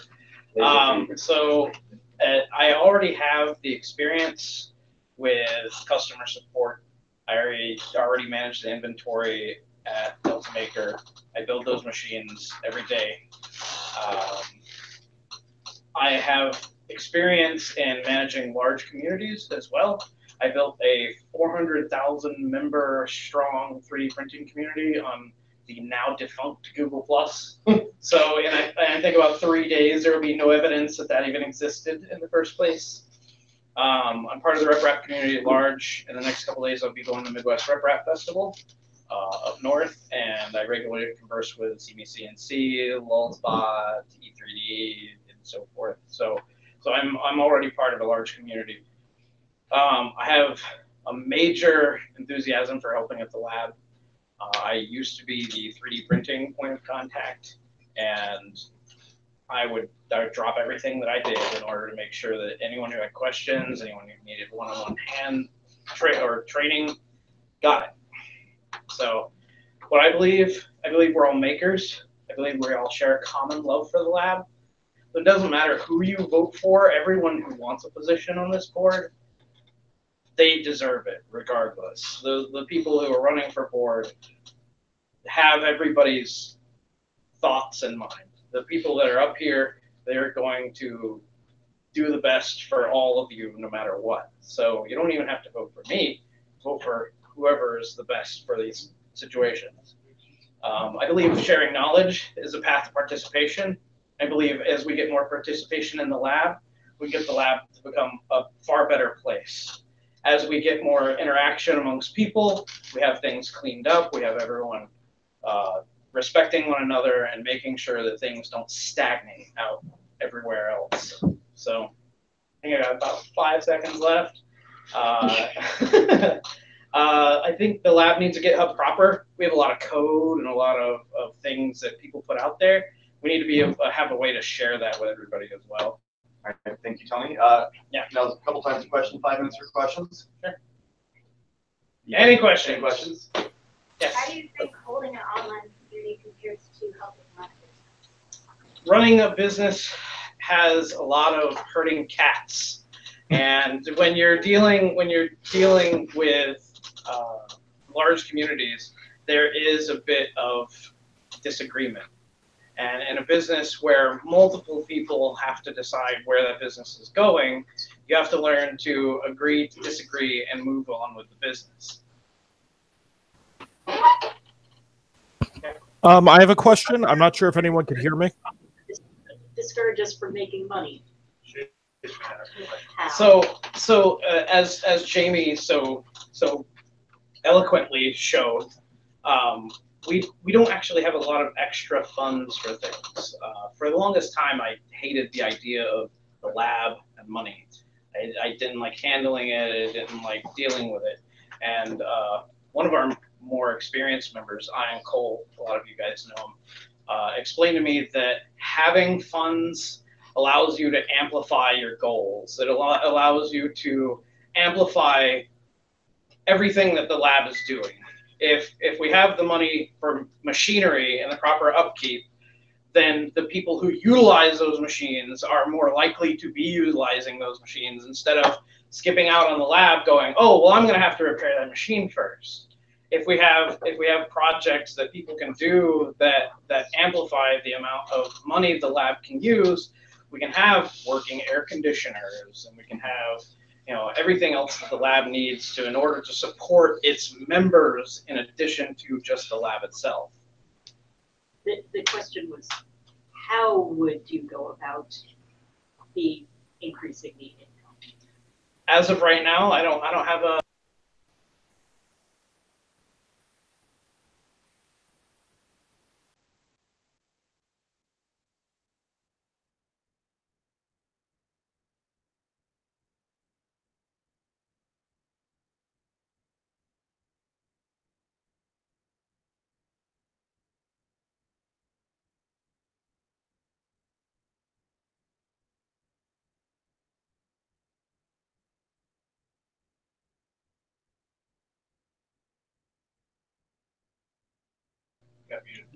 Somebody else muted it. Okay. Better? Okay. Hello? Can you hear us? Yes, yes. Yeah, can you hear me? Sorry, continue. So I was actually just talking to Mike about this. That we actually need the paperwork in order to solicit for donations in other states. Currently, I believe we're only registered in Florida, and there are companies out there such as Dassault Systems. I've actually worked at Delta Maker because we're also a makerspace down there, and we've gotten licenses for the Learner's Edition of SolidWorks at that space because we are able to tell them that we're a makerspace. We have the nonprofit designation for that half of the business, and we can actually get those tools for members. So Autodesk can give us some of our Fusion 360. They've got some paid stuff that would be available to us. Dassault Systems, we could get SolidWorks on the machines here. We have CAM software. I believe that we have a lot of potential in the 501c3, but we'll need to register in other places and in other states in order to take advantage of some of that. So you can already do that. Like any members in here can contribute to the grants effort. A couple of years ago, there was a big push, and a group of us managed to actually get quite a bit of stuff donated. And as we found places that we needed to target, we just contacted the treasurer. The members were able to do a lot of the legwork, and the treasurer had to finalize lots of paperwork. Yes. So that's how we got our Lincoln Electric welder donated, and we got some software and some hardware for the mini CNC, and we got the CME CNC 3D printer in there. So that can all be done. You don't even have to be a board member for it. It just requires somebody who's willing to put in some work. I think I probably put in maybe an hour or two per week. Yes. Just drafting some emails and stuff, and Joe Gravel and some other people, and actually had a pretty good degree of success. Yeah, and that's great, but all of this comes from as a member. Sure, you can do all of this, but you still need to make sure that it's kosher higher up. And instead of dealing with all that, I would rather just go straight to the source. I would like to deal with it myself and deal with all that without having to worry about someone saying, "Oh, well, we don't need that." So I would rather just get it done instead of arguing about what color to paint the shed. So get it done just the way that all of us did. Sure. Thank you, Tony. Hey, one more thing. Shay asked. Hang on, we passed our 5 minutes for Yeah, questions. past 5 minutes. Did we Sorry. pause for the technical difficulties? Yes. Yeah, they did. Anyhow, thanks. You never see that,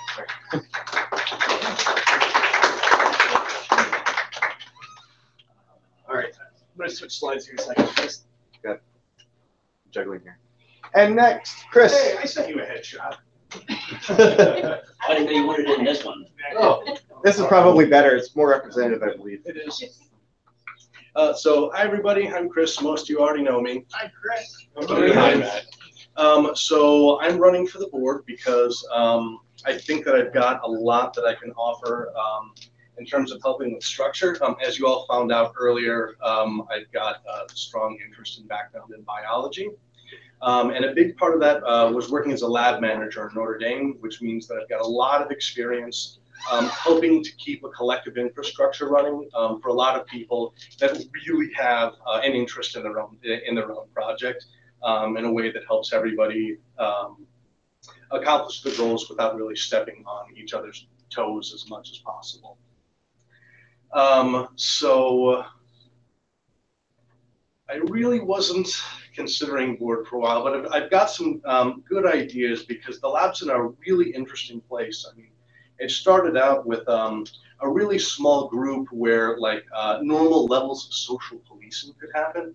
And we've gotten to a scale where some additional level of organization is going to be necessary. And I know that that can sound like an ugly word like extra rules, but that's not what I'm talking about at all. I'm talking about extra layers of structure that can help things get done, like getting new people trained on equipment and allowing collaborative projects. Like, I know a lot of you personally, but I don't know what a lot of your areas of expertise are. For instance, with Dan and Matt, they're getting trained in molecular biology in the lab now. Matt's teaching me metalworking, and I had no idea that these things were going to be possible if it weren't for our collective interest in board gaming and the chats that happened over the table there. Oh, I'm on a timer. Oh man. Yeah, everyone has a timer. Okay. So some examples of those ideas are changing the structure of ops a little bit because we have individual POCs, and with people having their individual lives, that's an awful lot of pressure for one person. And I'm not sure that everybody knows how they could step up to contribute more if they wanted that opportunity. So I think a good idea to be discussed with the rest of the board members, if I end up on the board, would be to have sort of a compartmentalized ops where you can volunteer to help out a little bit more in your area of expertise rather than our nebulous, will people join ops, please? We need people. I'm down to 18 seconds. I don't have time for another idea, but I've got them if you want to field any questions. Okay, we can start questions. Yeah. Other idea, please. Huh? Other idea. Other idea, please. Oh, so for the sake of getting people trained up on machines, like I've seen that be a difficulty, especially for new members in the lab. Like we've got great 101 classes, and thank you everybody for doing that. But then what are people's next steps? So one idea would be like an opt-in list for people that have an area of expertise, you know, that just allows them to indicate that they would be willing to help mentor and train people to a higher level. Yes, Alice? As a non-board member, what have you and what would you be doing as a member? What have you been doing? What have I been doing? To help the lab. Oh, with building this structure. Building out the biolab and training new members in those techniques.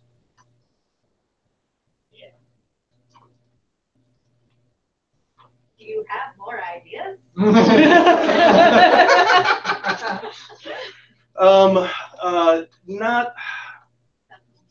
Not formally defined. I've mostly been thinking about things in terms of the structure of making it easier for people to teach classes, integrate skills, and get people trained. So, yeah, that's about all I got at the moment.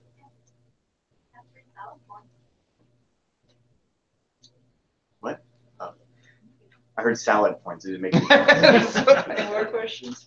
Oh, easier to put on classes. Another opt-in thing that would be fantastic to have around the lab is there are a lot of people with a really high level of expertise in what they do, but teaching that thing is sort of an adjacent skill, and not everybody might be comfortable with that. But we have, including me, a lot of professional educators that have membership in the lab. So I'd love to see a team that was set up and that was available to help people develop the sorts of classes that they would want to teach to grease those wheels. So could that include something like every so often how to teach a class?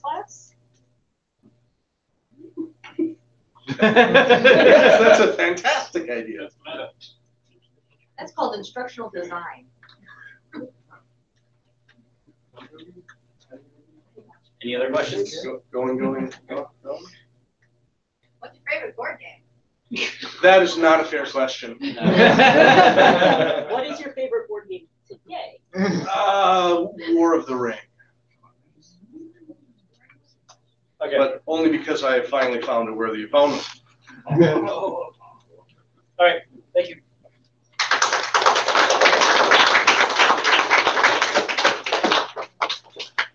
All right. Next up, Craig. Yeah. Leave it off. It's a gift. I can give names win elections. Is that Yeah, something like that. it is an honor to be nominated. I really appreciate whoever did it, but I'm going to find you. No. So I prepared a 14-page speech, so I'm going to have to talk really fast. Just kidding. Board. I work for the evil empire, but it's okay because I'm nice. I read all the slides and I tried to answer all the things that people put on their slides last year, so like what you do and all those sorts of things. I actually don't think those things are really important at all. So like a lot of what we talked about, I think so far, what candidates will do and those sorts of things are actually kind of things that you could do as a member anyway. I've got some things on here that are like that as well. I started talking about map the shelves in the warehouse. That's actually something I would back off from. I think board member, I would call on more experience that I have in small and large companies, in small and large nonprofits. So I started out on what amounts to 503c type organizations. The University of British Columbia, I won an election for VP Student Services in my second year. In my third year, I was VP Education. And in my fourth year, I came back as the past chairman or the past elected member. So that board was an administration over 60,000 students. So I have a lot of experience with board-driven nonprofit organizations, and I've served on a bunch of them since then. I think the most important thing about running an organization like this is probably a pretty light touch. We have an excellent community, and that's really what this place is all about. I think the board is more about kind of keeping the wheels on the lab, a lot in the way it is running right now, with maybe minor small changes, but really about ensuring that the business side of the lab operates so the hackerspace side of the lab can really flourish. And I think that's really important. And I think that's the role in the lab. Yeah, I don't know, no death by PowerPoint here. You can read the rest of my slides, basically, or the rest of my points on my slides. Basically, that's my point. Pretty steady Eddie. I think the board's doing a really good job as it is. I think we need to kind of continue that. And that's basically what I would say my platform is. And let's do some questions. Let's do some questions. Hi, Brian. What's your favorite type of cookie? My favorite type of cookie. today. So you get 5 minutes. I don't know. That's a tough question. I think traditional, like standard chocolate chip cookie, kind of always get back to you hot off the sheet, kind of thing. Alice. Do you think like your cookie choices, do you have any specific traditional experience running a business? Yeah, I've done 2 specific startups, and like I said, a bunch of nonprofit stuff as board members. So how that relates to cookies, I would have a hard time making that connection. Yes, sir. Considering the experience you have in the past, which of the available board positions are you actually leaning for? In the first year, probably not any, unless there's like a gap that needs to be filled. But I think you need to spend some time on a board before you kind of jump into the specific positions. Yeah, we'll see how that works out. I have some skills I can put in place if it's the right thing to do at the time, but certainly not, don't have any aspirations to take over from Dave or something like that. Yes, sir. So do you have ideas to help improve the lab's membership system? And that being said, what, if any, do you see as problems with the current system? Yeah, so it runs entirely on the back of the treasurer right now in terms of being basically a spreadsheet, more or less. So that's our source of truth, if I'm, correct, or correct me if I'm wrong. So that's kind of scary because it doesn't contain things like audit logs and things like that. You should probably have that kind of system. And then the other part of that is that it ties to our door system through Sweat. So, Lily has to keep that up. That's pretty error prone, and I think it's been identified by the board over the last couple of years for sure as a weakness that we have. It's also something that people have done some really good work about. So there have already been some meetings on that where we've talked about requirements and all the things we'd like to do. So those are things like tying access to access to machines or some kind of log of who's been on what machines and those sorts of things, past sort of access to the doors and stuff like that. But I think the basics are the key part. But I would apply the simple engineering principles to that, keep it simple, stupid. We can find a system that works for us and is available and we can implement, then we should probably do that. And I think it's a matter of somebody sort of moving that along or encouraging a group of people, interested parties to move that along. So that would be both a board activity and whoever has experience and wants to participate in it. Good question. Anybody else? Got about 2 minutes left. And I'm up. Were you about to raise your hand, Frank? I was just going to say something stupid. I do want to step in and say one thing regarding the question you had. We don't run for any particular position. Oh, okay. You are elected to the board, and then internally we have a meeting afterward where we sit down and we all decide who we think would be best in each individual position among ourselves internally. Right. Okay. Michelle. Okay, for those of you who don't know me, my name's Michelle Lilly. My Slack name is Lily Turtle because I have a thing for turtles. So I was a teacher up until November when I decided I can't do it anymore. So now I work part-time as a substitute teacher because I'm trying to create a maker space for children because I believe in the whole maker space thing, but children really don't have a place to go. So I'm trying to work on that right now. I want to be on the board just so I can help out. Haven't been great at teaching classes. I'm still learning a lot of stuff here. And part of it is a little selfish on my part because I am trying to create a makerspace for children, and being on the board would help me learn the ins and outs of how the organization works. And so I can help with the board and then also learn at the same time. Okay, that's it. Okay, questions? What experience do you have in the logistics side of things beyond just education?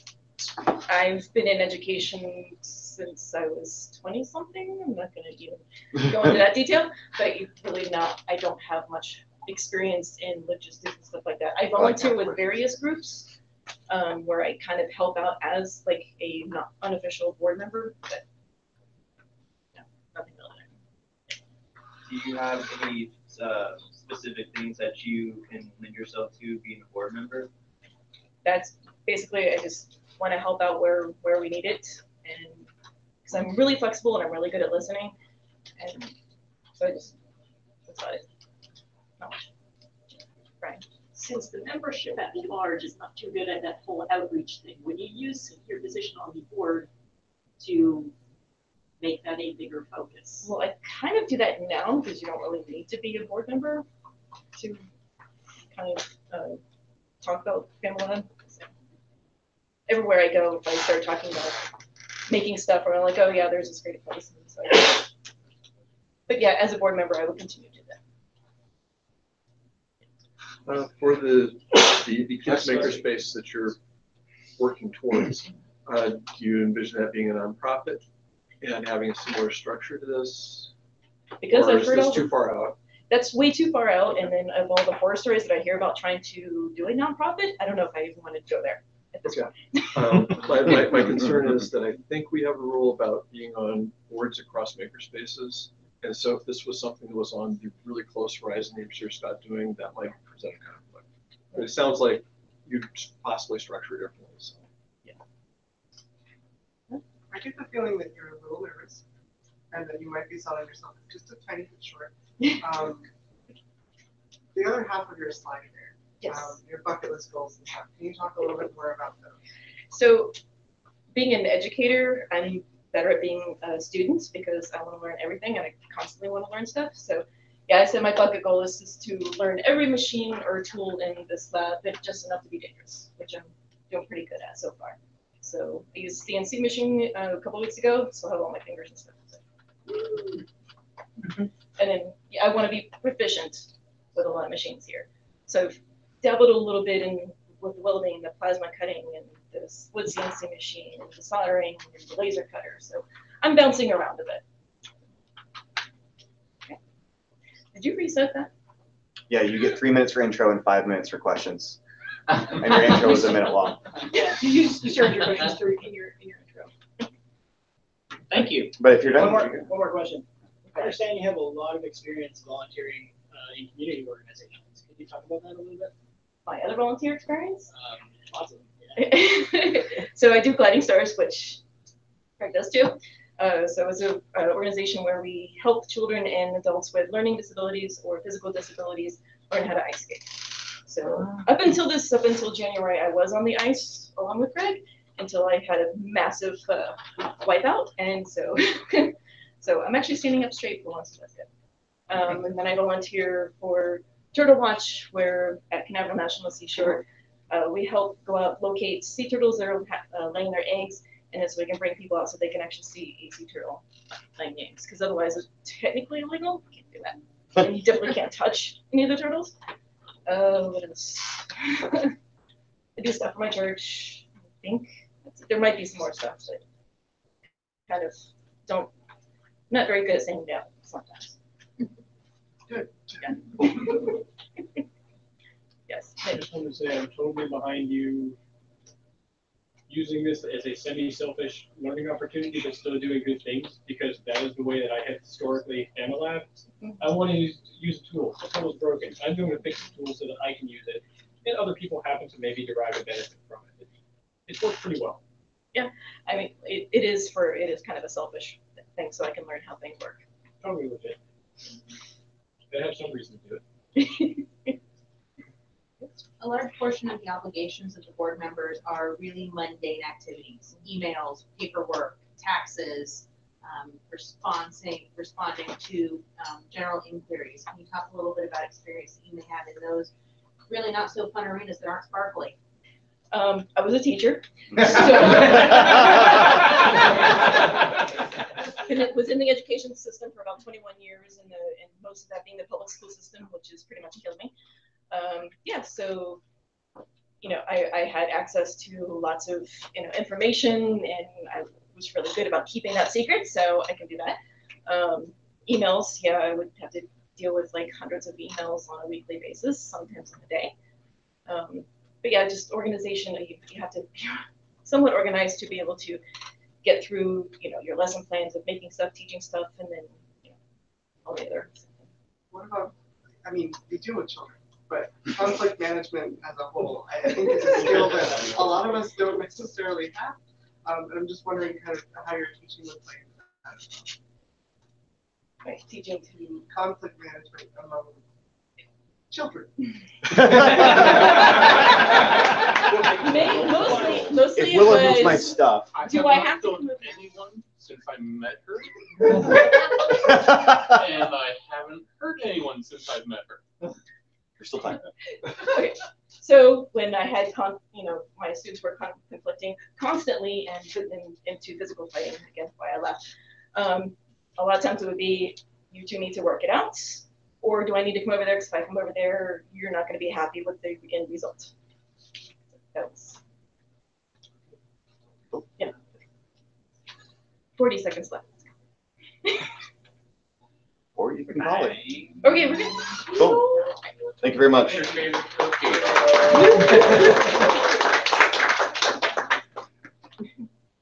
We need a few minutes while we get Shay set up. He's actually dialing in remotely. I believe he's sick today. Not spreading the plague to us, and I appreciate it. Yeah, so you guys don't get to get the zombie plague. Especially with the temperature, I think we incubate it really well. I think the bio guys could probably back me up on that. Warm space, less people. We could start an epidemic. I play that game and I lose You every seem time. too enthusiastic about this. No. Epidemic. Can you see that? That's the sign of a I virus. can see it. So we'll just have to tell Shay with his times because you can't see this on the camera. I saw it said 3 minutes. Just now that becomes awkward. Oh, well, yes, it does. Well, he's speaking here. Hold on, let me turn this volume up some. Give me one second, Shay.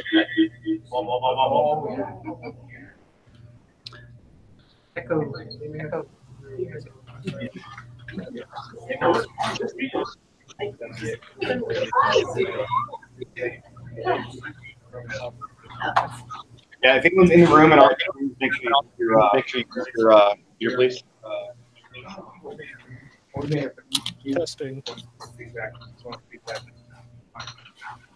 There's no microphone.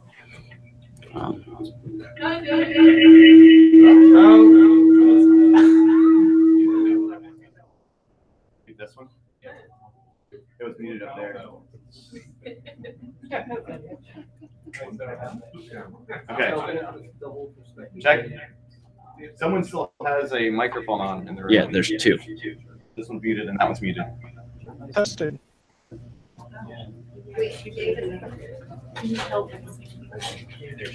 Oh. Don't plug it. There you go. Did you just unplug the speaker? That was the speaker so we could hear him.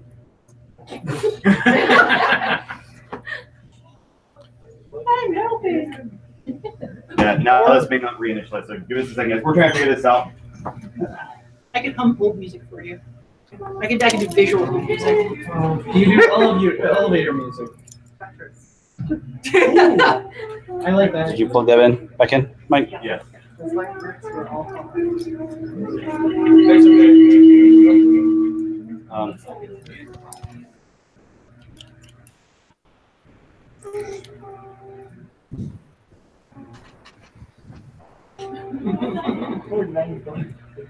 All right, Shay?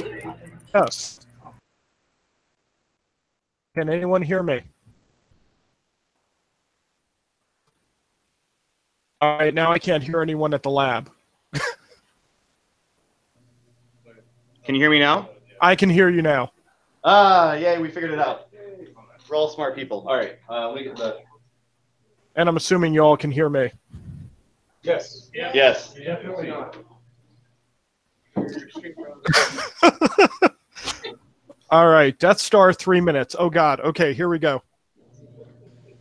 All right. Hey, all. My name is Shay Silverman, and I sound really congested because I am. I'm sick. This weather sucks for me, but oh well. I'm here. Hi, all. Okay. So, my name is Shay Silverman, and if it uses 5 volts and less than 2 amps, I probably have tried to port MAME to it and turn it into an arcade machine. I have my BS in public administration, which basically is a how-to run a nonprofit. I work for UCF in the online learning department. I've been there for 7.5 years now. I have run for public office and got 30% of the votes. And for the past 5 years, I've been a board member of my HOA, which oversaw a $30,000 budget, which was primarily used to mow the front lawn. I've been a member of FamiLAB for 6 years now. Hang on. I just paused your time, Shay. Are you still there? I'm still here. I unmuted. Yeah, let me recontinue. Dave rejoined and it messed up the thing there. But all right, you may continue. Sorry. I've been a member of FamiLAB for 6 years now, and every year I've run for the board because it's a responsibility that I feel every member should take on. I have been on the. It's just. Wait, we lost you again. Hang on. Shay, are you there? Hello. All right, continue. All right. I love FamiLAB, and being a board member, it's how I want to give back. That said, I'm extremely proud of all the board members that have been running FamiLAB for the past 7+ years. You have made this an amazing place for the community, and the community has made this an amazing place. I really want to push the lab to get more sponsorships, more community outreach, and write more grants. And I would love for the lab to do some big builds and show off at more maker fairs as one big unified community, and not just at MFO, at Maker Faire Orlando. And really, I want to make sure FamiLAB survives for my 2-year-old to become a member. So 16 more years. And that's it for my spiel. Okay. If you guys have some questions, you can come up and ask. It'll be easier if you come closer to the microphone so we can hear you. Let me see your pretty faces. Yeah, don't look at you guys. Don't forget if you're not particularly comfortable like coming up in front of the camera and talking, at least get close. You remember, I'm the one in front of the camera right now. You could repeat questions from people. Okay. Does anyone have any questions? Yes. There's a question from. Hey, so you mentioned grants and sponsorships. Can you talk more about that? Yeah, sure. So essentially, a few years ago, we had gotten some sponsorships from like companies like See Me CNC that had helped to outfit the 3D printer space, as well as Delta Maker. We've gotten items donated to us from multiple companies, and really we had to stop that for a while due to some issues with our paperwork, and I'd like to make sure that that's all taken care of and we could start asking for general items that might make the space even better, and even stuff that we can upgrade, like new 3D printers, and maybe even stuff like maybe supplies from Home Depot or Rockler, or even more things. Just that's from my congested mind. That's what I'm thinking. Willa has a question. Shay, and can you tell us about how your background assists with that? Because I know that you've talked about it previously in other years. Okay. So I have since dropped out of the program, but I was in a grad school for nonprofit management, specifically for grant writing. So I have left that to move on to more stuff to my field in online education, but that doesn't negate the fact that I have Hey, it doesn't negate the fact that what? We're pausing for technical difficulties here. Can you hear me? Hey, can you hear us now? I can hear you all. All right, we will continue. So continue. You were saying that it negates. But that doesn't negate the fact that I've taken courses on grant writing and know how to contact companies, and I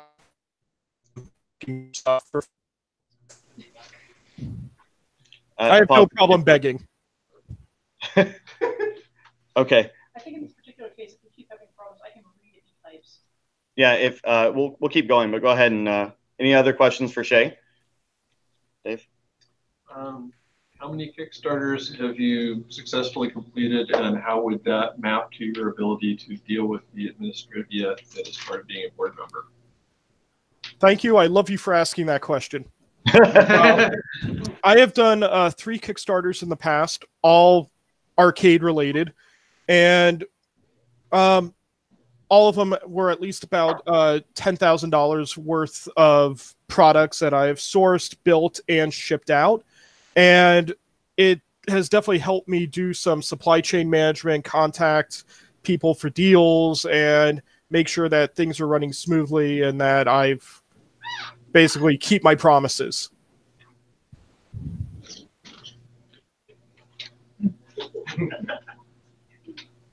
And I'm looking at Nick asking that I'm a robot. Okay. About 2.5 minutes left. Any other questions for Shay? I have one. Yeah, Aaron has a question. Speak loudly.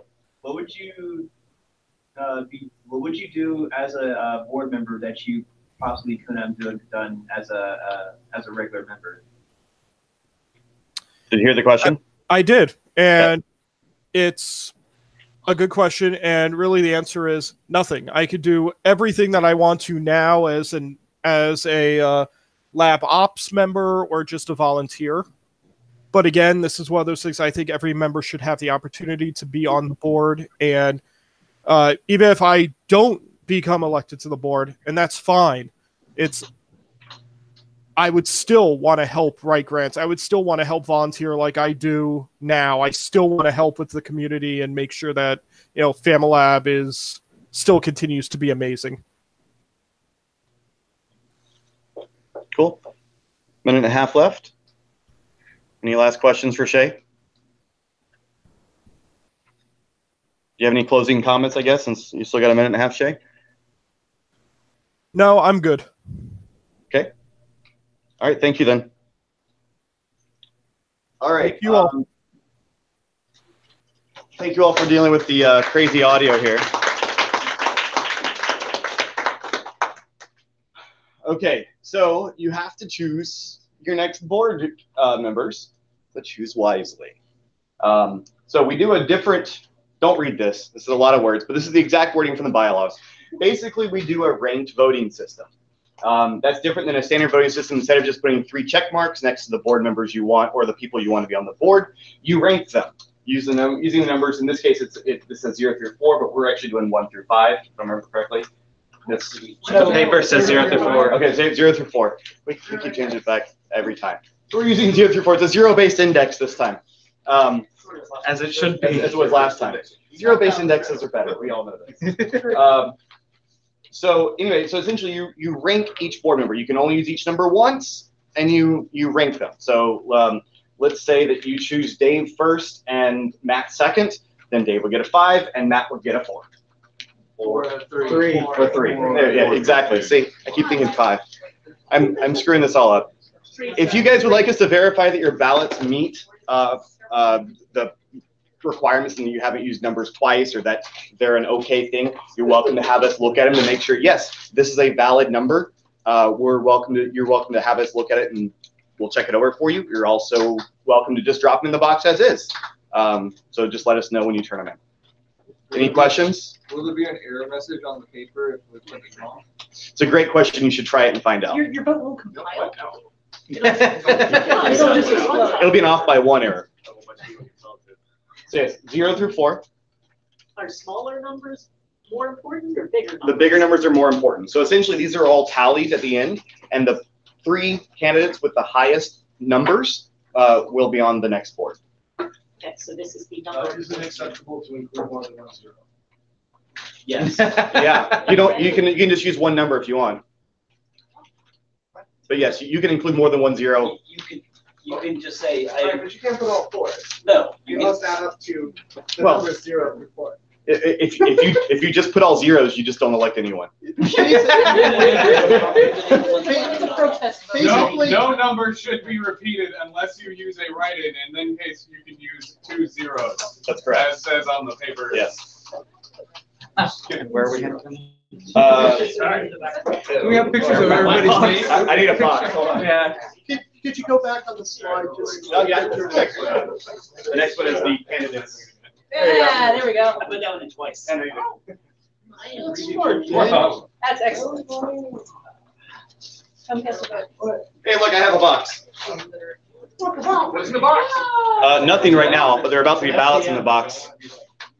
The box is up here. I'm replacing the thing. And we're not done after this. We have a couple more things. So please remain seated if you need to take a quick break.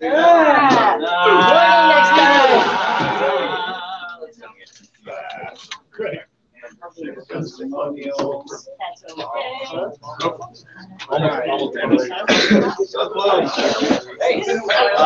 You need a ballot. I need a ballot. You just need to Dan.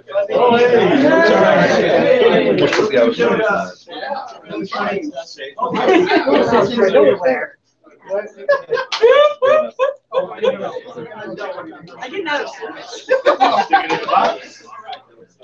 I'm gonna wear that. What are we doing?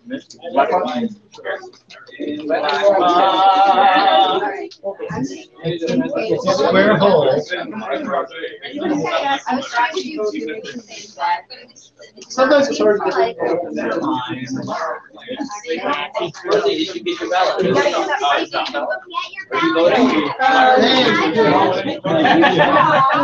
You're not definitely about here. From the car. I didn't use my laptop cooler up, and I'm regretting that. It's got to read it. Alright, so I got Your way, so go ahead.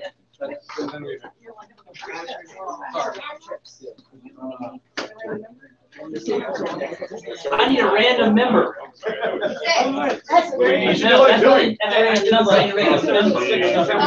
Always goes the wrong way. I have nothing better to do. Dip your finger in any punches.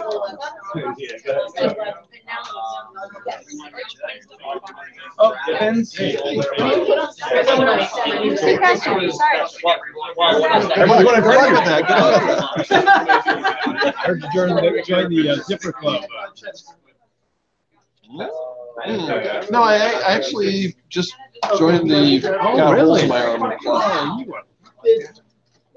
For now, like basically sometime next year. Unless technology. Yeah. Huh, that's good. Well, you held off longer than I did, so you avoided the chance required.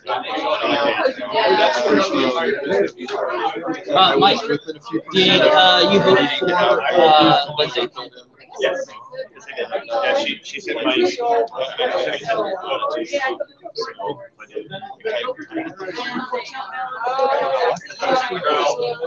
All right, so we're gonna put a small delay in here. It's good to be alive. Yeah. Yeah, there are more slides.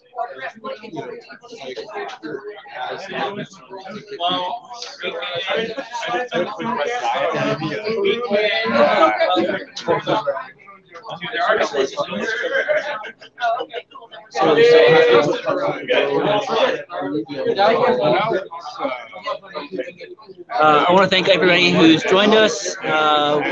Thank you for coming to FamiLAB's annual meeting. So